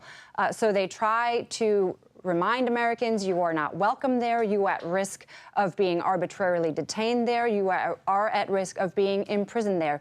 Do not travel. That is hard, of course. There is a robust Russian-American community in the United States. There's plenty of reasons to want to travel for Russia, for reporting, for business, for family relations. So not everybody heeds that warning, but it is a fact that the U.S. government stresses it is dangerous to go there, do not go, and that's why that travel advisory is in existence. I also want to ask about what's taking place right now. Again, we're still awaiting the details of this deal, but I have to imagine there are many government agencies involved in the transport of these Americans back home. Absolutely. We do know from previous cases that this ends up being a whole of government undertaking. It's the White House, it's the State Department, it's the CIA. Think about all of the logistics that need to be involved in coordinating families, in determining where is a sort of neutral territory for the swap to take place, coordinating planes to get there, negotiating with prisons, dealing with justice departments. You can see why it is one of the most complex undertakings and politically fraught undertakings that governments can engage in. The pictures, I assume, show that there are multiple planes on the tarmac. We do know this deal is historically complex in how it was constructed, and we do know that it was a months-long endeavor, and in the case of Paul Whelan, a years-long endeavor by the U.S. government to deal with the Russians, to find the key that would unlock a deal in order to secure the release of the Americans who had been deemed wrongfully detained and that the U.S. wanted to have back. What was the interest for the U.S. in getting these prisoners home safe, and what international concerns arise when Americans are imprisoned abroad? Well, I mean, the safety of American citizens, you will hear the U.S. government say, is its paramount interest, right? The U.S. is going to protect who whoever it is, wherever it is going to endeavor to bring them home to safety and to their families, especially in cases where these people are arbitrarily detained by a hostile foreign government. We know that Russia is not the only one who does this. There are dozens of other Americans being held overseas in places like China, Venezuela, Iran. And in every case, there is an intensive process that the U.S. government undertakes in order to determine whether these individuals can be released. It becomes more fraught when they have dual citizenship. As we've been discussing, some of the prisoners that Russia has taken have dual American and Russian citizenship, in which case the Russians can claim we are treating this person as a Russian and not as an American citizen.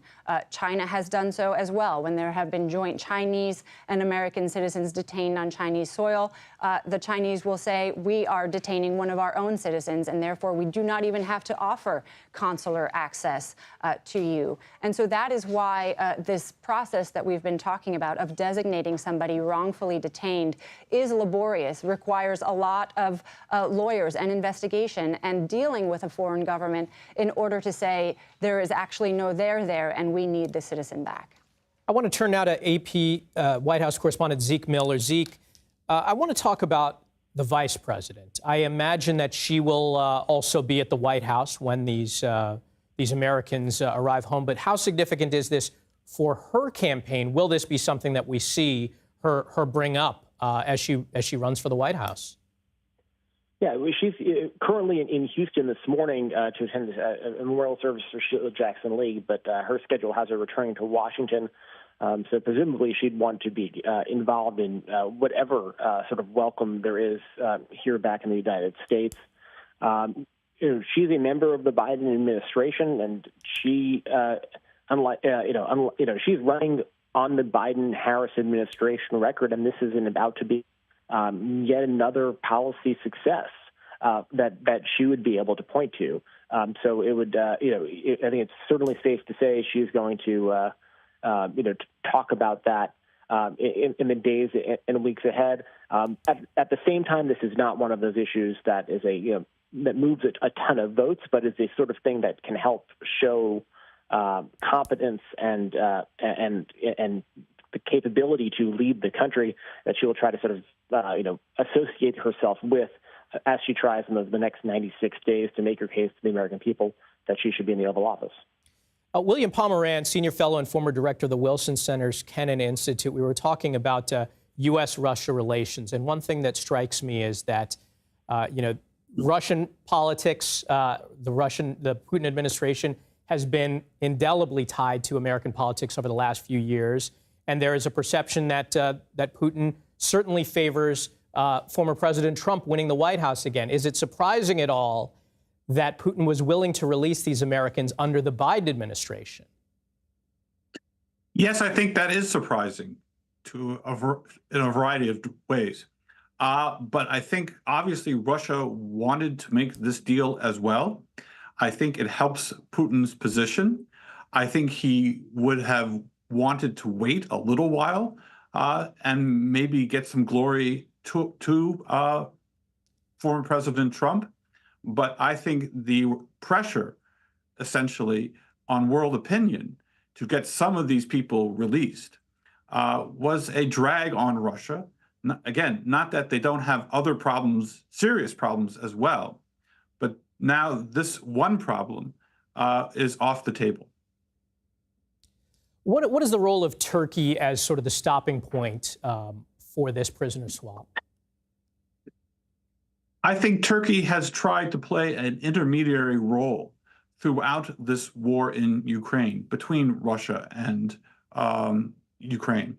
And so Turkey will gain some prestige by being able to pull off this prisoner swap. And I think Erdogan will use this to try to promote Turkey as an intermediary for some sort of peace deal. I don't know if Erdogan really has the respect of the Ukrainians to do that, but I think he will try to use it as making and establishing Turkey as the peacemaker. And there are lots of attempts to have peace negotiations, and I think this will basically help Erdogan and Turkey to play that role. William Pomerantz, Olivia Gazis, Zeke Miller, thank you so much. We appreciate it. Again, 3 Americans facing the possibility of years in a Russian prison, now headed home. We'll be back shortly with more.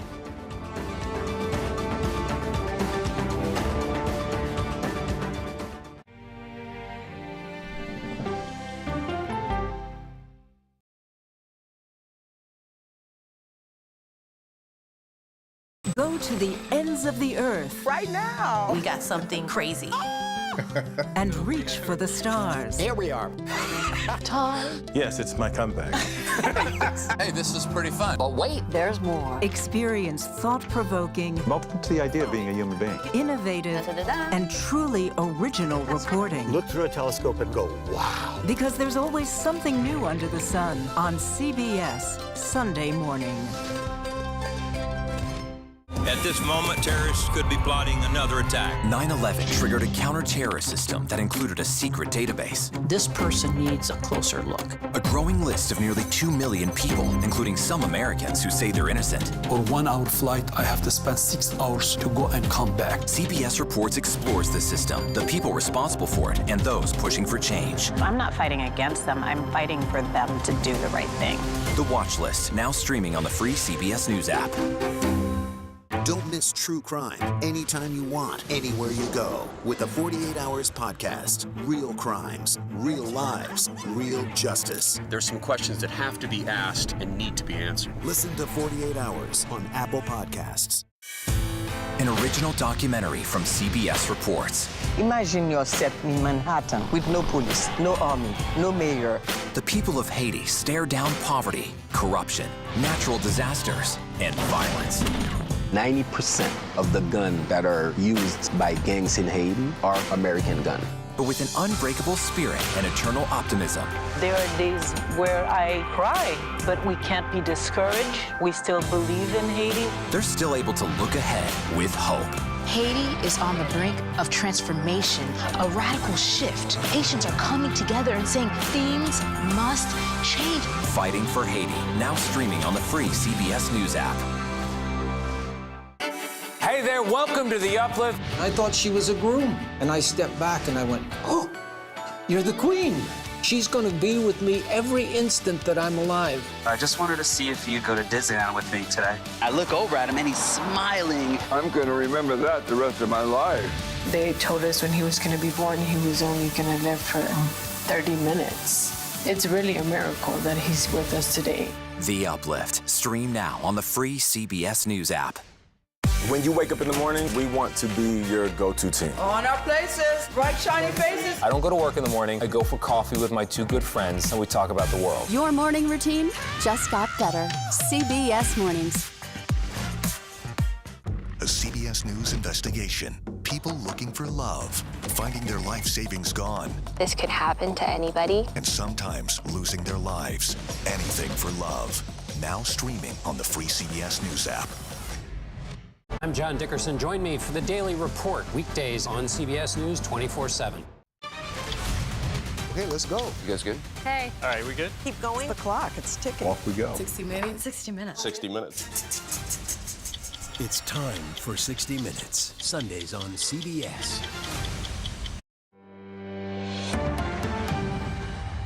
Hi, everyone. I'm Lindsay Reiser in for Vladimir Duthier. We continue to follow breaking news. CBS News learning that Paul Whelan, an American who has been imprisoned in Russia for nearly 6 years, and Wall Street Journal reporter Evan Gershkovich, who was just sentenced by Russia to 16 years in a maximum security prison, are both part of a prisoner swap. Gershkovich, the Journal, and the State Department have consistently said the charges were false. The United States says Whelan was also wrongfully detained. Right now, we're looking at a live shot here out of Ankara, Turkey. We're seeing planes there on the tarmac. CBS News Chief White House correspondent Nancy Cordes joins me now. Nancy, they're believed to be on board those planes, but we have to remind people that all this is taking place hush-hush, behind closed doors diplomacy. Remind us who Gershkovich, Whelan, and a third journalist are, and who else is part of this swap.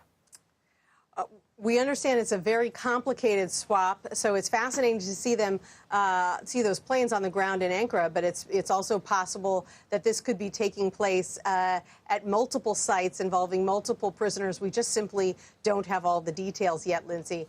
As for the Americans who are involved, you're right. There are 3 of them. Evan Gershkovich, the Wall Street Journal reporter who was taken into custody last year, accused of espionage, which the U.S. government has always denied. And then there's Paul Whelan. He is a former U.S. Marine. He was taken into custody nearly 6 years ago, also accused of espionage, also sentenced to 16 years. He has been in Russian penal colonies ever since. And then the third American you mentioned is Alsu Kurbasheva. She is a Russian-American radio reporter who was also taken into custody last year. So our understanding is that all 3 of them will be coming home. We don't have the details we can share yet about any Russians who might be headed back to Russia in exchange, either from U.S. prisons or from other prisons around the world. I can tell you that it caught the eye of reporters yesterday when we started to notice that some Russian detainees were being removed from U.S. prisons. Their names were disappearing from the system. And reportedly, the Americans were leaving their Russian prisons and penal colonies as well. And that was one of the first indications that something was going down after many months of on and off negotiations. You say many months. I mean, have we learned anything about how this was coordinated? You are oftentimes in the White House press briefing room. We know that members of the media have been asking questions, but we're talking about, for example, in Whelan's case, 5.5 years. And so certainly, while maybe this isn't top pressing news every single day in that briefing room, important to note that things do happen behind the scenes. I mean, this has really been an agonizing wait for the Whelan family because they've watched several other prisoner swaps take place over the years that looked like they might involve Paul, and then he was left behind. Trevor Reed was released. He was actually taken into custody after Paul, and he was released first, partly because Reed was in bad health, and U.S. officials were very concerned about him and his condition. Then you had Brittany Griner, who was taken into custody years after Paul Whelan, the basketball star. She was sent back to the U.S. in a prisoner swap last year. For whatever reason, the Russians have resisted handing Whelan over. And so these talks have been taking place. We do ask about them periodically in the White House briefing. Obviously, U.S. officials are generally reluctant to give us any kind of update, anything that might influence the negotiations. Sometimes there's a message that they want to get across to the Russians publicly. I can remember one time several months ago when suddenly, I believe it was John Kirby said, "We haven't heard from the Russians for months. We've been trying to contact them, but they've gone radio silent." And that was an unusual detail we're not used to getting. And I was told later that, you know, it was sort of a last-ditch attempt to get the Russians to re-engage because they simply weren't taking part in the negotiations. Nancy, stand by for us. I want to bring in CBS News intelligence and national security reporter Olivia Gazis. So, Olivia, what do we know about the process of getting these Americans home? Well, Lindsay, I mean, this has been described to me as one of the most complex negotiations in the history of U.S.-Russia and even U.S.-Soviet relations, when we, of course, knew that spies were being routinely swapped between the two countries. But the reason that this case is different is the number of players involved and the type of prisoners involved. These are not just spies. These are what we know America has deemed political prisoners in the case of Evan and Paul and Alsu, all of whom we expect to step foot on American soil later tonight. As Nancy mentioned, speculation had been mounting as the names of some prominent Russian political dissidents had disappeared from the prison rosters where they were being held. Paul Whelan's whereabouts were suddenly not known. A prominent Kremlin critic, Vladimir Karamurza, suddenly disappeared. His lawyers didn't know where he was. So there was speculation growing in recent days that something was afoot. But as you have been discussing, there are a number of U.S. government agencies that are involved in these negotiations. The White House, the State Department, the CIA in previous negotiations has been the key channel through which the Russians prefer to deal with us. And as we await further details as to who was instrumental, we do know that some families are going to be very happily reunited in a matter of hours. And when we talk about how complex this is, I mean, part of the reason is because of all the countries involved. What can you tell us about the prisoners Russia is getting in return? I know one of them shot a former separatist fighter in broad daylight outside a Berlin park. He was in custody in Germany. That's right. We know from public reporting that the Russians had their eye on Vadim Krasikov, who is, yes, as you mentioned, a convicted murderer who is serving a life sentence in Germany for the assassination of a German citizen who fought against the Russian forces in Chechnya. He has been there for years, and the Russians have had their eyes on him. But that meant that he was not in U.S. custody, right? He was not the Americans to trade. And so we're still waiting for details as to whether he is in fact part of this trade. There's been plenty of speculation that he is, because up until this point, the Russians, as Nancy mentioned, had been reluctant to engage in any deal that the U.S. had put on the table. And we do know from U.S. officials that, as they characterize them, significant deals had been put on the table in December and over the course of the spring. Olivia, it has been nearly 2 weeks since Gershkovich was sentenced. Why is it believed that negotiations couldn't really begin in earnest until that happened? That's more of the Russian process than it is the U.S. process. The Russians sort of need to do their bureaucratic paperwork. And usually as part of this, President Putin needs to officially pardon the people that he is letting out of his country. We're still seeing whether that entire process has played out. But yes, speculation, in fact, did start in early July when what was viewed as a very hurried process played out for Evan Gershkovich. People who follow this closely were saying that is a box that the Russians need to check before they let somebody go. And on the same day that his trial was running, in a secret trial, Alsu Kurmasheva was also being sentenced to 6.5 years in a Russian prison. So this was all very hurried in early July and may have been part of the groundwork that was being laid in these sensitive diplomatic and intelligence talks. Olivia, stay with us as well. I want to bring in CBS News senior foreign correspondent Elizabeth Palmer. Liz, you've been in court with Paul Whelan in the past. What can you say about the gravity of this moment? Well, Paul Whelan has been in custody longer than any of the other prisoners being released today. His family kept the case front and center. The U.S. Embassy in Moscow was exceptionally good in continuing to visit him. But we know that he has felt forgotten, and certainly during the COVID years, it was difficult to see him, and he would have felt very isolated. He was passed over several times. For example, when Greiner was released, everybody hoped that, or at least his family hoped that he would be released too, and it didn't happen. So today will be a huge relief for all the people, especially his brother, who've been advocating for this all this time.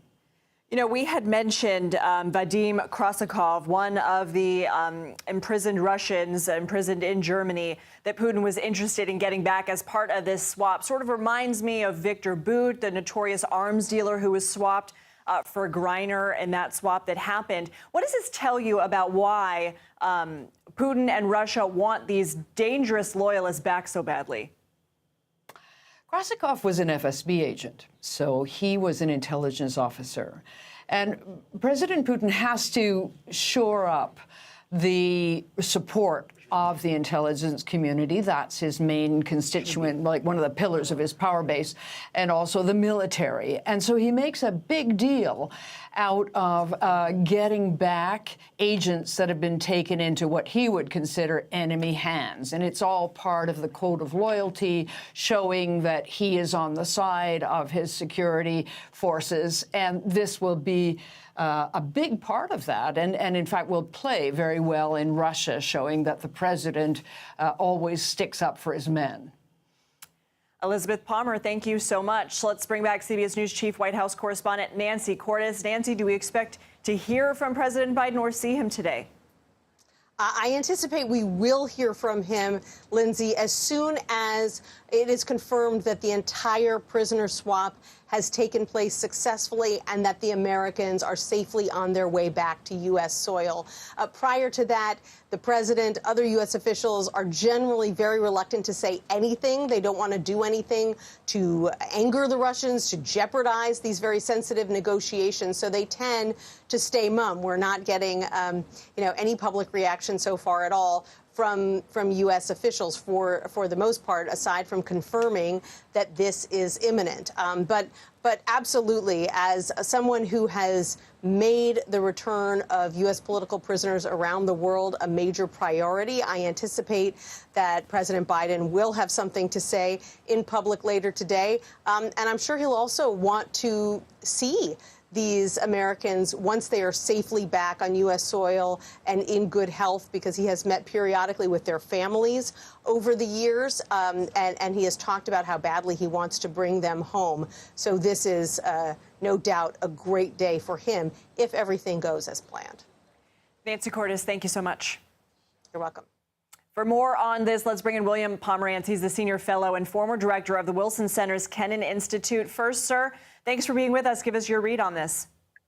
Well, it is a piece of very good news for all of the families of the detained prisoners.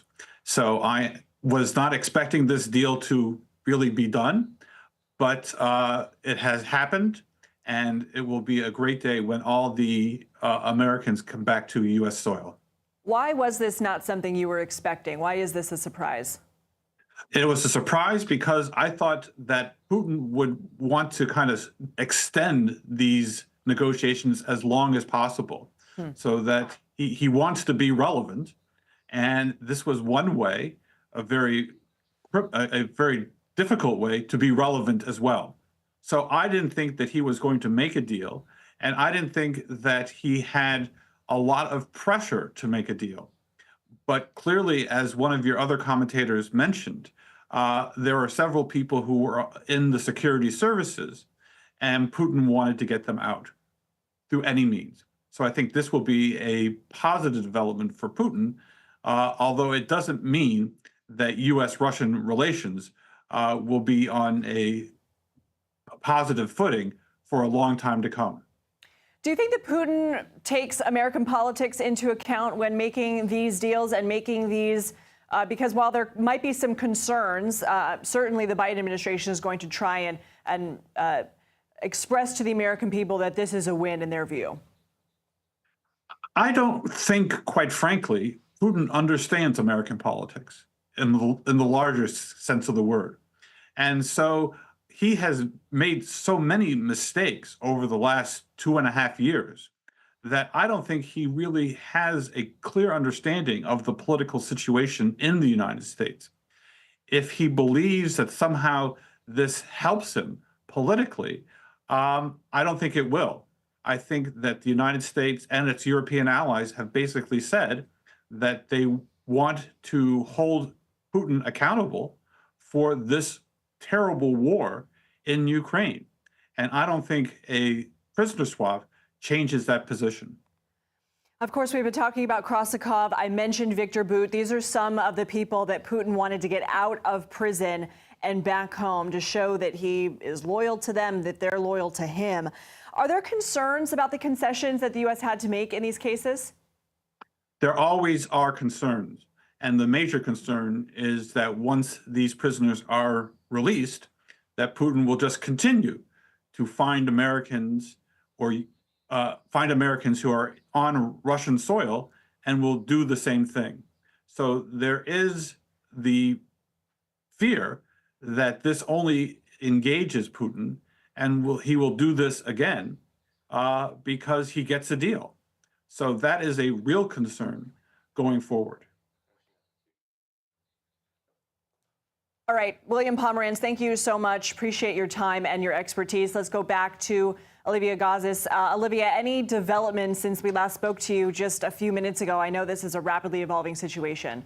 Sure. I think we are still waiting for all of the Americans to be wheels up from that tarmac in Ankara. And when they do, we will hear more details about how this all came to pass. But as you were just discussing there, I do think it's worth noting that the U.S. government knows there is a cost to making these trades, right? They have a justice system that has put resources towards convicting these criminals who have committed crimes and are detained in American detention systems.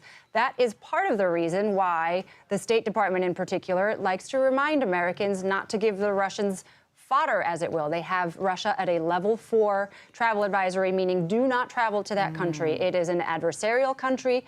When you are there, you are at risk of being arbitrarily detained, and it is not clear that the U.S. government can do anything to help you. As we have seen in the cases of Paul Whelan and Evan Gershkovich, they had to go through a special process within the State Department in which they were determined wrongfully detained, because it can be the case that an American citizen goes and does actually commit an infraction or break a law and are legitimately imprisoned by a foreign government.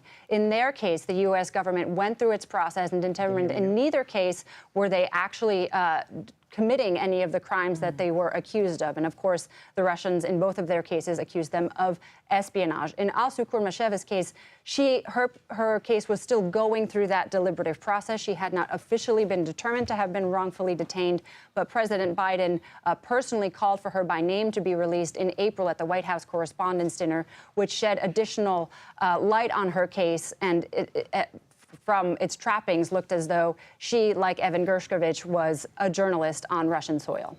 And of course, on the flip side of those concerns, we have the families of Gershkovich and Whelan. I know we've heard from Gershkovich's parents, we've heard from Whelan's brother, who have both been making this plea for them to return home. And I know that they've been in communication with U.S. officials, right, Olivia?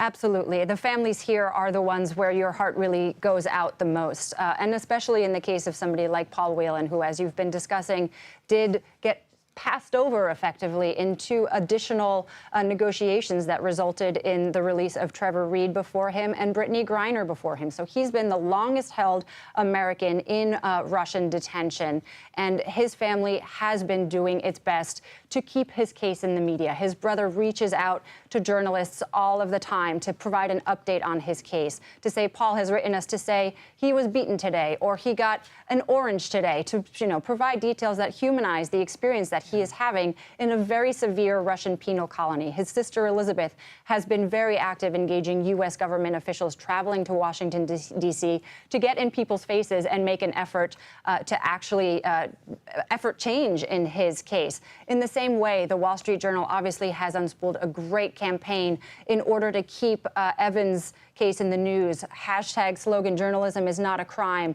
They know that the more attention these cases get, the more likely it is that pressure mounts on a given administration to actually fight for these people's release. All right, Olivia Gazis, thank you so much. We are continuing to follow the latest on this major prisoner swap between Russia and the U.S., and our coverage continues right after this break. Stay with us. You're streaming CBS News 24/7.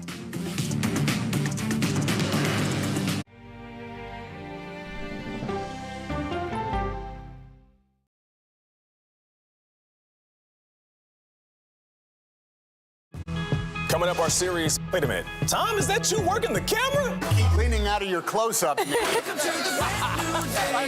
Your morning routine just got better. CBS Mornings, weekdays at 7.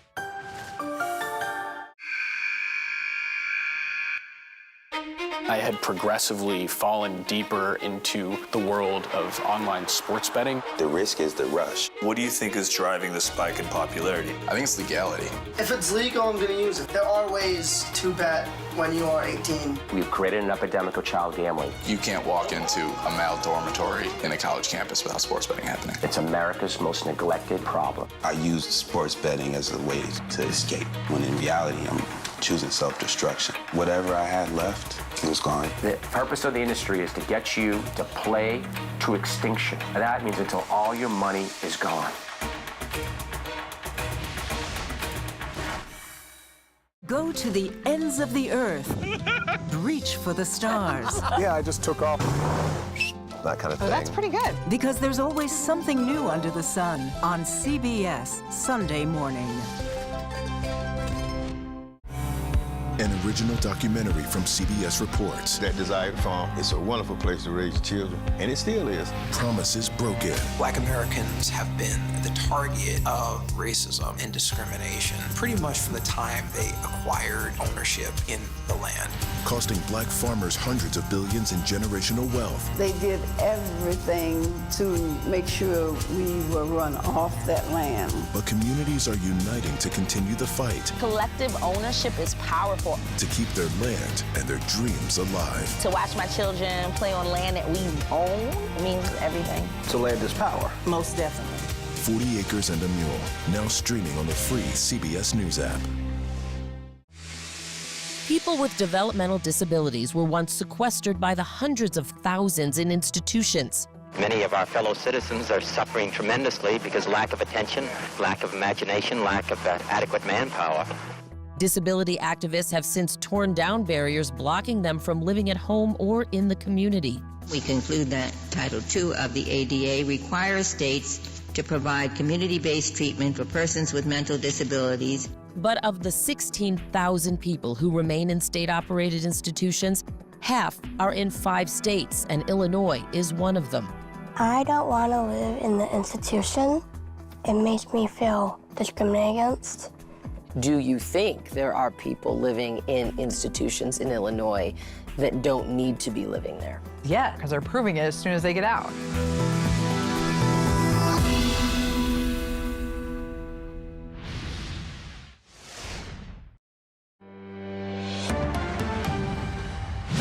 Welcome back. We continue to follow breaking news. CBS News is learning that Paul Whelan, an American who has been imprisoned in Russia for nearly 6 years, and Wall Street Journal reporter Evan Gershkovich, who was just sentenced by Russia to 16 years in a maximum security prison, are both part of a prisoner swap.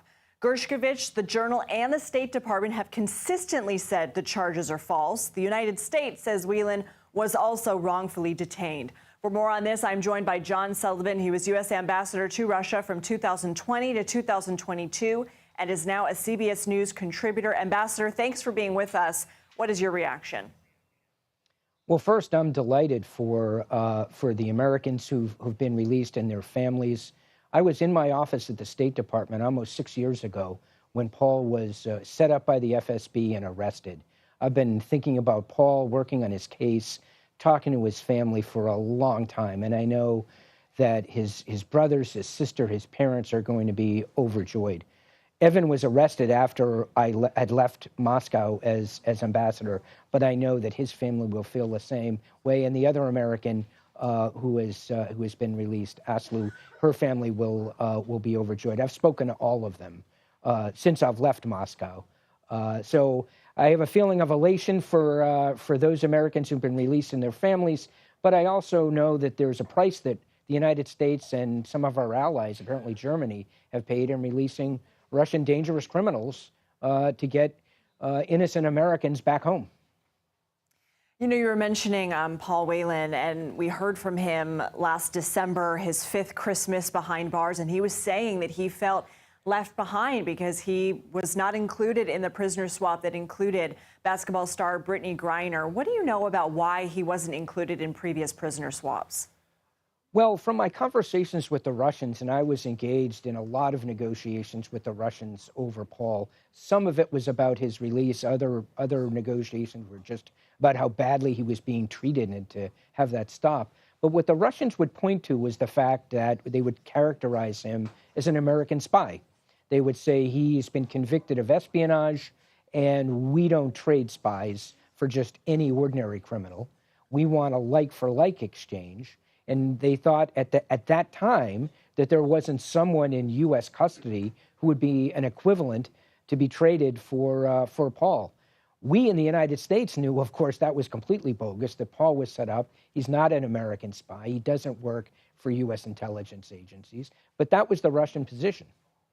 What can you tell us about the Russian judicial system and how these trials went? So I was an observer of Trevor Reed's trial, who is an American who was wrongfully detained, who was released while I was ambassador in 2022.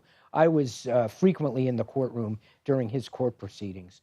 I was not allowed into Paul's trial because it was a secret trial with secret evidence that some of which even Paul didn't get to see. So the way I'd characterize the Russian judicial system is, it's, to borrow a Russian cultural reference, it's a Potemkin judicial system. It's fake, it's phony. The courtrooms are beautiful. The judges wear beautiful robes with a gold chain that cinches the robe at the top. But it is completely a non-adversarial system. It's merely a means for the Russian government to justify what it's doing to an American who's been charged, in Paul's case, with espionage. It's not what an American lawyer, which I am, would think of as a court. Appreciate you, Ambassador. Thank you for being with us. Let's bring back CBS News senior foreign correspondent Elizabeth Palmer. Liz, it's important to note, as important as this prisoner swap is and significant, there are still many Americans who have not been released and are not part of this deal.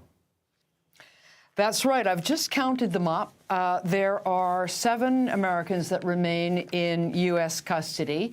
And the distinction that the ambassador made there is crucial. So the majority of them are in jail for crimes, nothing to do with the security establishment, and as far as we can tell, not trumped-up charges either, although the details aren't clear in every case.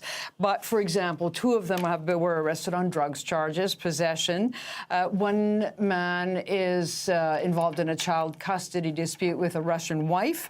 One has been arrested for theft and beating up his girlfriend, and one for being completely blind drunk on a train and attacking a policeman. The one exception is Ksenia Karolina from L.A. She was picked up in Russia this spring and has been charged with treason, which carries a sentence of 20 years, allegedly for having given money that reached Ukrainian military. It's not clear what's going to happen with her, but we do know for sure she wasn't included in this prisoner exchange, and that will have been devastating for her family. Liz, we have been talking a little bit about Gershkovich and Whelan. There are 2 other people as part of this. There's also Kermashev. She's a U.S. dual nationalist. There's also Vladimir Karamurza. He's a prisoner held in Russia. What can you tell us about these 2? He is a very brave guy. He is a human rights activist and sometimes politician. He ran to be a parliamentarian in Russia. But he was a strong opposition of President Putin. He also worked for one of the leading exiled opposition figures, the former chess champion. I'm blanking. It'll come to me in a second. Anyway, Khodorkovsky. And so, as such, he really identified himself, made himself very prominent as an opponent of the Russian government. And he was arrested, charged with treason, and has been in jail ever since. Although he's a British citizen, Cambridge educated, he has really strong ties to the United States. He worked on human rights cases with the late Senator McCain, and Senator McCain emailed him shortly before his death and asked him if he would be one of the pallbearers at the senator's funeral. He also continued to write very critical political commentary from inside jail and won the Pulitzer Prize for commentary for those writings. It will be inexpressibly wonderful for his family to know he's getting out, because he believes he was poisoned twice by the Russian security services. His health has been fragile, and he hasn't been getting the care in jail that he has needed. So now he'll be back in safe hands. Liz, thank you so much for joining us again. Appreciate it. We have been covering this major breaking news. You're seeing on your screen right now a plane on a tarmac there in Turkey. There is a big prisoner swap underway currently, and exact movements and whereabouts of the prisoners that we have been mentioning aren't exactly clear to us right now. We're working to gather more information on that. But some names that you have been hearing, Evan Gershkovich, Paul Whelan, they're part of the prisoner swap. as well as being swapped for a Putin ally who is jailed in Germany and convicted of murder there. For more reaction from Capitol Hill, let's go to congressional correspondent Scott McFarland. Scott, what are you hearing? Well, there is this dual political message that's beginning to emanate as the morning concludes here in Washington, Lindsay. There are Republicans, including the House Republican chair, Elise Stefanik, criticizing the nature of any agreement that releases dangerous Russians as part of an agreement. And Michael McCaul, who is the top Republican on the Foreign Affairs panel here in the U.S. House, has also said, while grateful for the return of these heroic Americans, there is concern that there is an exchange that could incentivize future hostage taking. I expect to hear a lot more of that on the campaign trail as J.D. Vance and former President Trump make their arguments today, and among House and Senate Republicans as they make their arguments through the day here at the Capitol. As for the president's supporters in Congress, they are championing what they would say is not only the release of Americans who long ago should have been released, but by the stewardship of the administration to get this done now. Do you expect that the concern and applause will be divided along party lines with this issue, Scott? I sure do. I think this is one of those things that, though in a more fundamental dynamic, it transcends politics. Everybody is grateful for their safe return. This in no way is going to transcend politics when it comes to the machinations used to secure their release. This will be a campaign issue that is wielded, no doubt, by Republicans arguing too high a price had to be paid to get these hostages back. But take a look at the statement from Philadelphia Congressman Brendan Boyle there on the screen. Their unjust imprisonment as hostages is yet another sobering reminder of how evil the Putin regime really is. There is a synchronization, Lindsay, among both parties that the Putin regime is, in fact, evil. And there's another statement.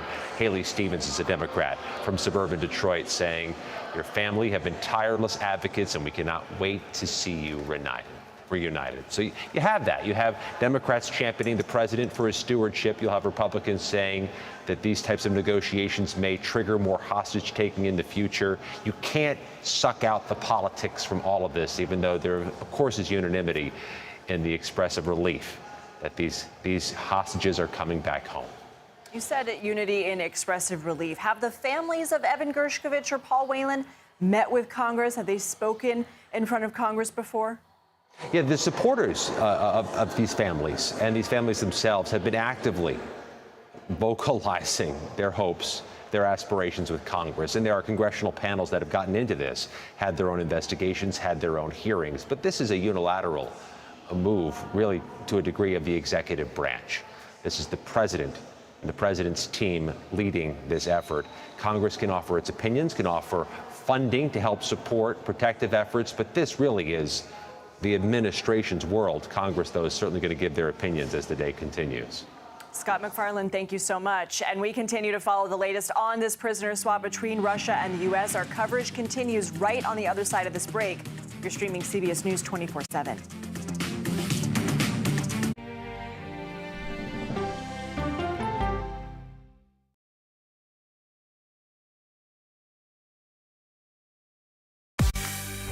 On our places, bright, shiny faces. When you wake up in the morning, we want to be your go-to team. Nate has one of the quickest minds I've ever seen. Tony has a way of making people feel comfortable. Gail has this unbelievable knack to ask the question that you're asking at home. I've been told I could talk to a tree, and that's pretty much true. I don't go to work in the morning. I go for coffee with my two good friends, and we talk about the world. Your morning routine just got better. CBS Mornings, weekdays at 7. It didn't seem like anything could happen, because nothing ever happens in East Palestine, but it did. Authorities released toxic fumes from 5 derailed train cars. Resident, please evacuate. Acute bronchitis due to chemical fumes. Did you ever have these problems before the derailment? No, ma'am. This neighborhood's not safe no more. We can assure the community that there's not vinyl chloride entering their communities. Then why are there so many people feeling these various symptoms of bloody noses or difficulty breathing, bronchitis? That's a hard question to answer. We're talking about one of the most blatant releases of a mixture of some of the most toxic chemicals that we've seen in America.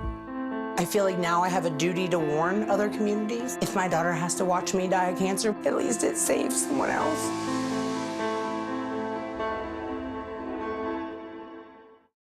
This case. It's like a screenplay, something straight out of Hollywood. But it's not fiction. It's 48 hours. Human remains found this week. 4 families shattered. There's no physical evidence. The mystery would haunt investigators for years. There's some questions that have to be asked and need to be answered. Like a John Grisham novel. A gripping true crime original. 48 hours. Now streaming on the free CBS News app. Stories that inform. Or you can be really old at 60, and you can be really young at 85. Inspire. How do we unlock the power within ourselves to be who we want to be? And brighten your day. The best part of fame is making people feel good. Always send the people home happy. Make every day a little more like Sunday morning. Here comes the sun. Stream now on the free CBS News app. Hello, everyone, and welcome to our Dragon capsule here in space. Sightseers in space, the thrill of a lifetime. Seeing the Earth from space, it was so exhilarating. But the risks that come with the territory. There have been 4 fatal accidents. That's a 1% fatal accident rate. Might make you look before you launch. If you had 1 out of 100 airplanes falling out of the sky, we'd have a public crisis. Space tourism, now streaming on the free CBS News app.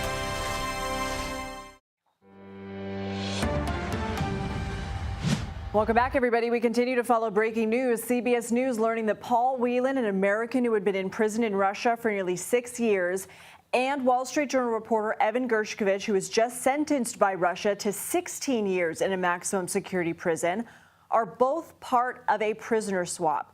Gershkovich, the Journal, and the State Department have consistently said the charges are false and he had a sham trial. The United States says Whelan has been wrongfully detained for nearly 6 years. CBS News intelligence and national security reporter Olivia Gazis joins us now. Olivia, for anyone just joining us, give us some of the top lines of what we know right now.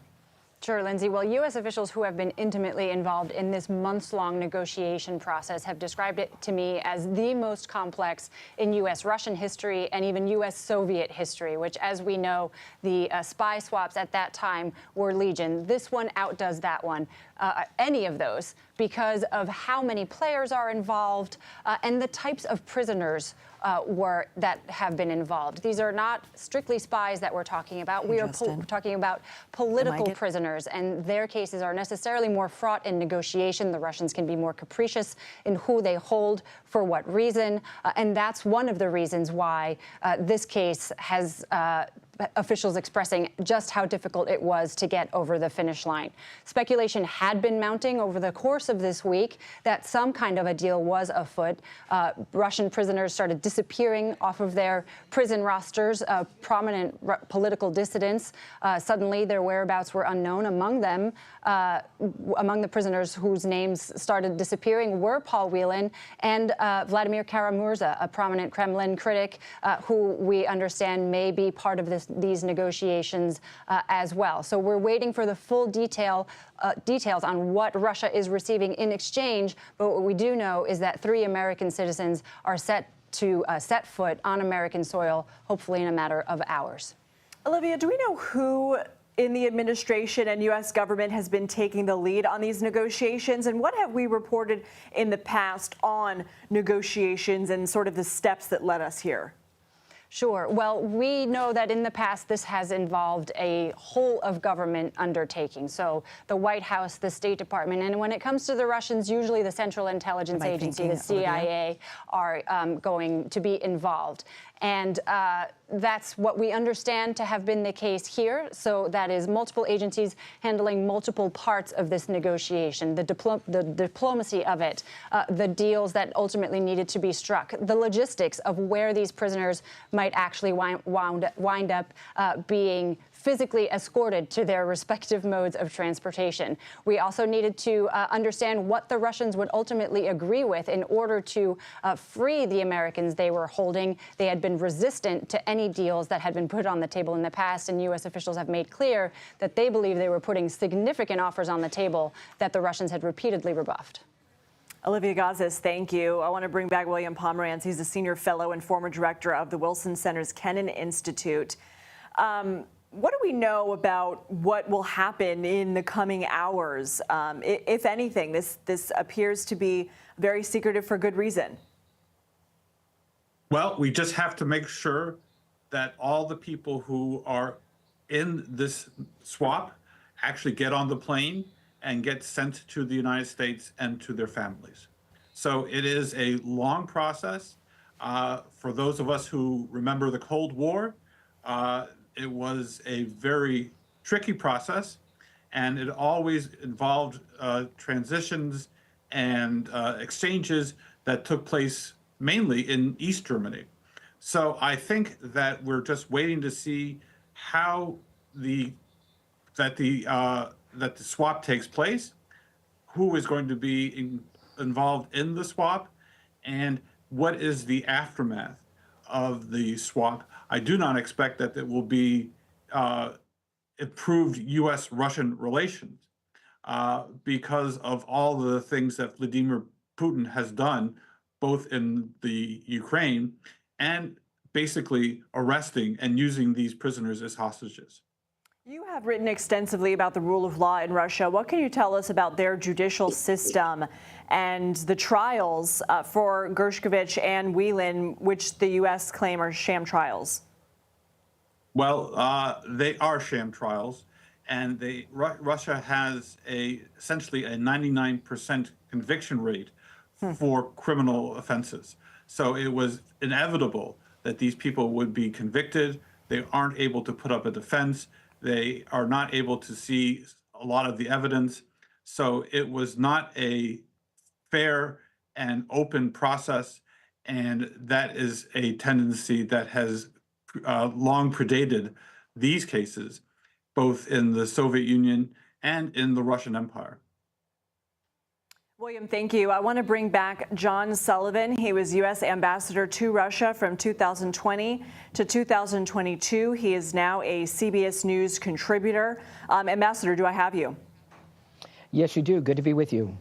Thank you so much for joining us again. I want to ask you about the other countries that are involved in this, particularly Germany. We know that one dangerous prisoner that Putin wanted back was in jail, convicted of murder in Germany.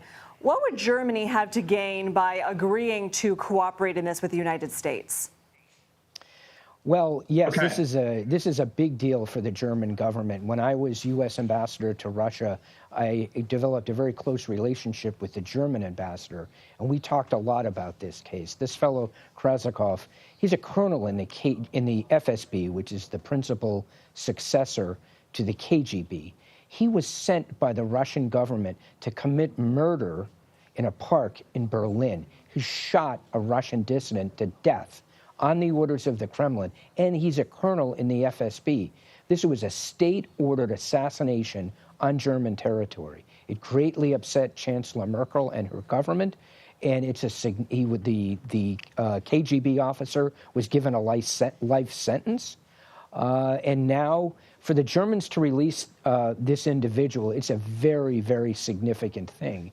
My expectation is that there may be other Germans. For example, I understand there's a German who maybe have been detained in Belarus and actually given a death sentence, who may be released by the Belarusian government, which is just an indication of why this is such a complex deal.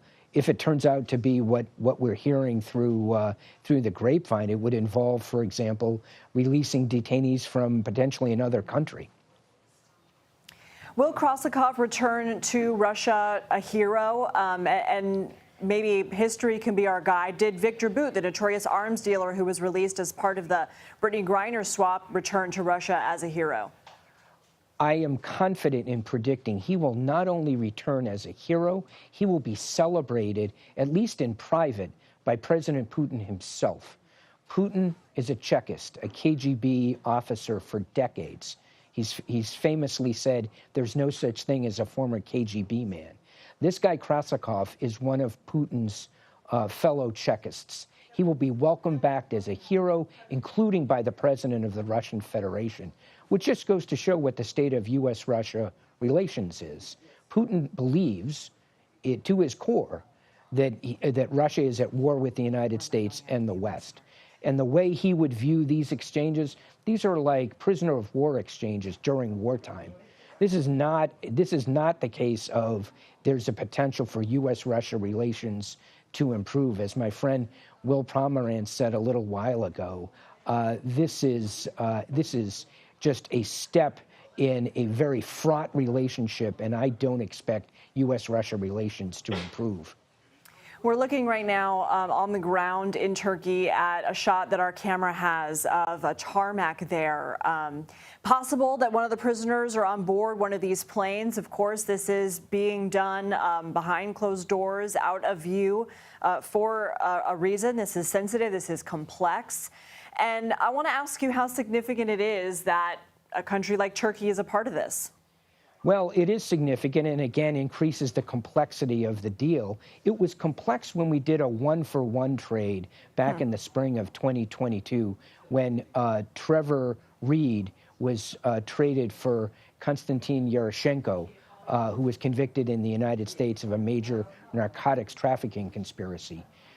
That trade occurred in Ankara. I expect at the same airport, maybe even in exactly the same location. The Turkish government was involved, and a one-for-one trade like that was a very complex undertaking. What we're witnessing today is far more complex, but we do have the muscle memory for doing this type of trade in Turkey, in Ankara, because that's where Trevor Reed was recovered by the United States. Ambassador, thank you, sir. My pleasure. We are continuing to follow the latest on this prisoner swap between Russia and the U.S. Stay with us. You're streaming CBS News 24/7.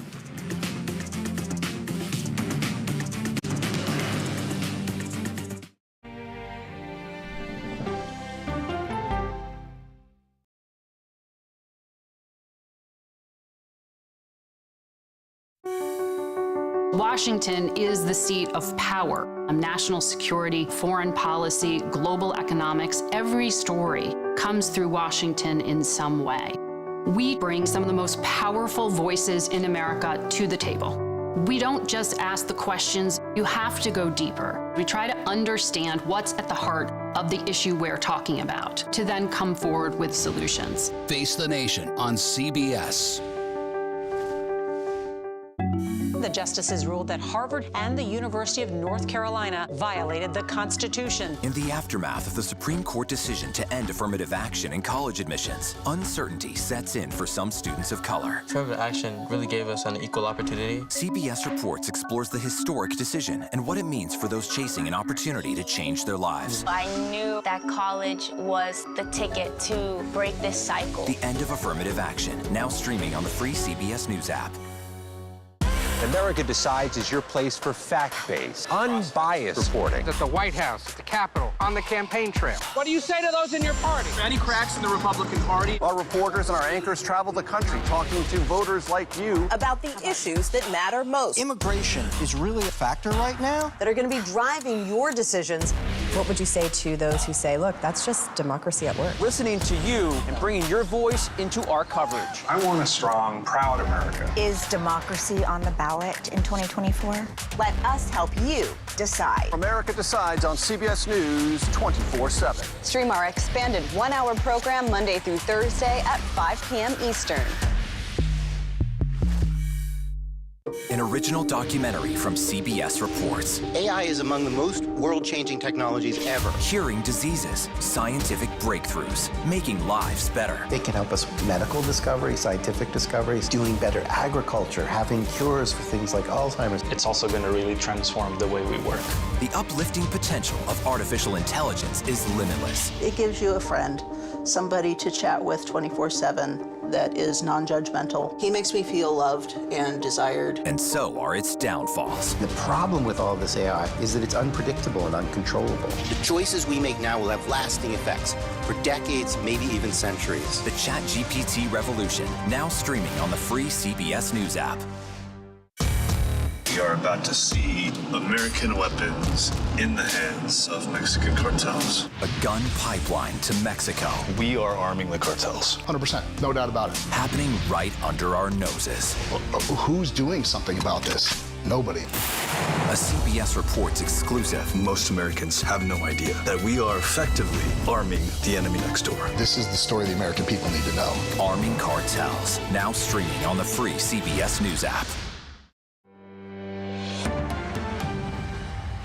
We continue to follow breaking news. CBS News is learning that Paul Whelan, an American who has been imprisoned in Russia for nearly 6 years, and Wall Street Journal reporter Evan Gershkovich, who was just sentenced by Russia to 16 years in a maximum security prison, are both part of a prison swap. Right now, you are looking at images of a tarmac in Turkey, one of the countries believed to be part of this as this rapidly unfolds, and we work to gather more information. Our partners at the BBC are following this also. Let's go ahead and listen in. We still don't have that full confirmation from the State Department or the White House of the names yet. But I think we can safely say if they end up being the ones that people expect, particularly Paul Whelan and Evan Gershkovich, we'll be able to see a moment where obviously President Biden meets them very, very soon after they make it back onto US soil. This will be a huge political win for him personally. By extension, for Vice President Harris in her bid to become president in November, win November's presidential election. So drama, politics, spying, it's got it all in a sense. But it is a very, very important moment in history, the likes of which hasn't been seen between the West and Washington, the West and Moscow since the Cold War. And I wonder, Will, what your thoughts are on the question of whether in Moscow there was a consideration that if Donald Trump was to win the presidential election come November, that these exchanges might have been made more difficult? It's hard to know exactly what the considerations, the political considerations in terms of, what the outcome will be if Donald Trump wins in November or Vice President Harris. I think it's clearly been a long-term goal of the Biden administration to see Evan Gershkovich and Paul Whelan in particular back on US soil. It's something that President Biden wanted to achieve before he left office, and now he said he's stepping out of the race. He only has a finite amount of time to achieve that. This is, as I said, a big political win for him in that regard. I think they were probably more focused on making that win happen, if you like, before he leaves office than necessarily the ramifications of what it would mean, should President Trump win. Certainly the families, I think, are just focused on making sure it happened as soon as humanly possible. But this is a two-way street. Vladimir Putin is not a leader who would have just caved to Washington's pressure. He will be getting things out of this, as we've been hearing from Moscow and my colleagues about how important it is for him too. So there isn't necessarily an outright sense of celebration at the events of today.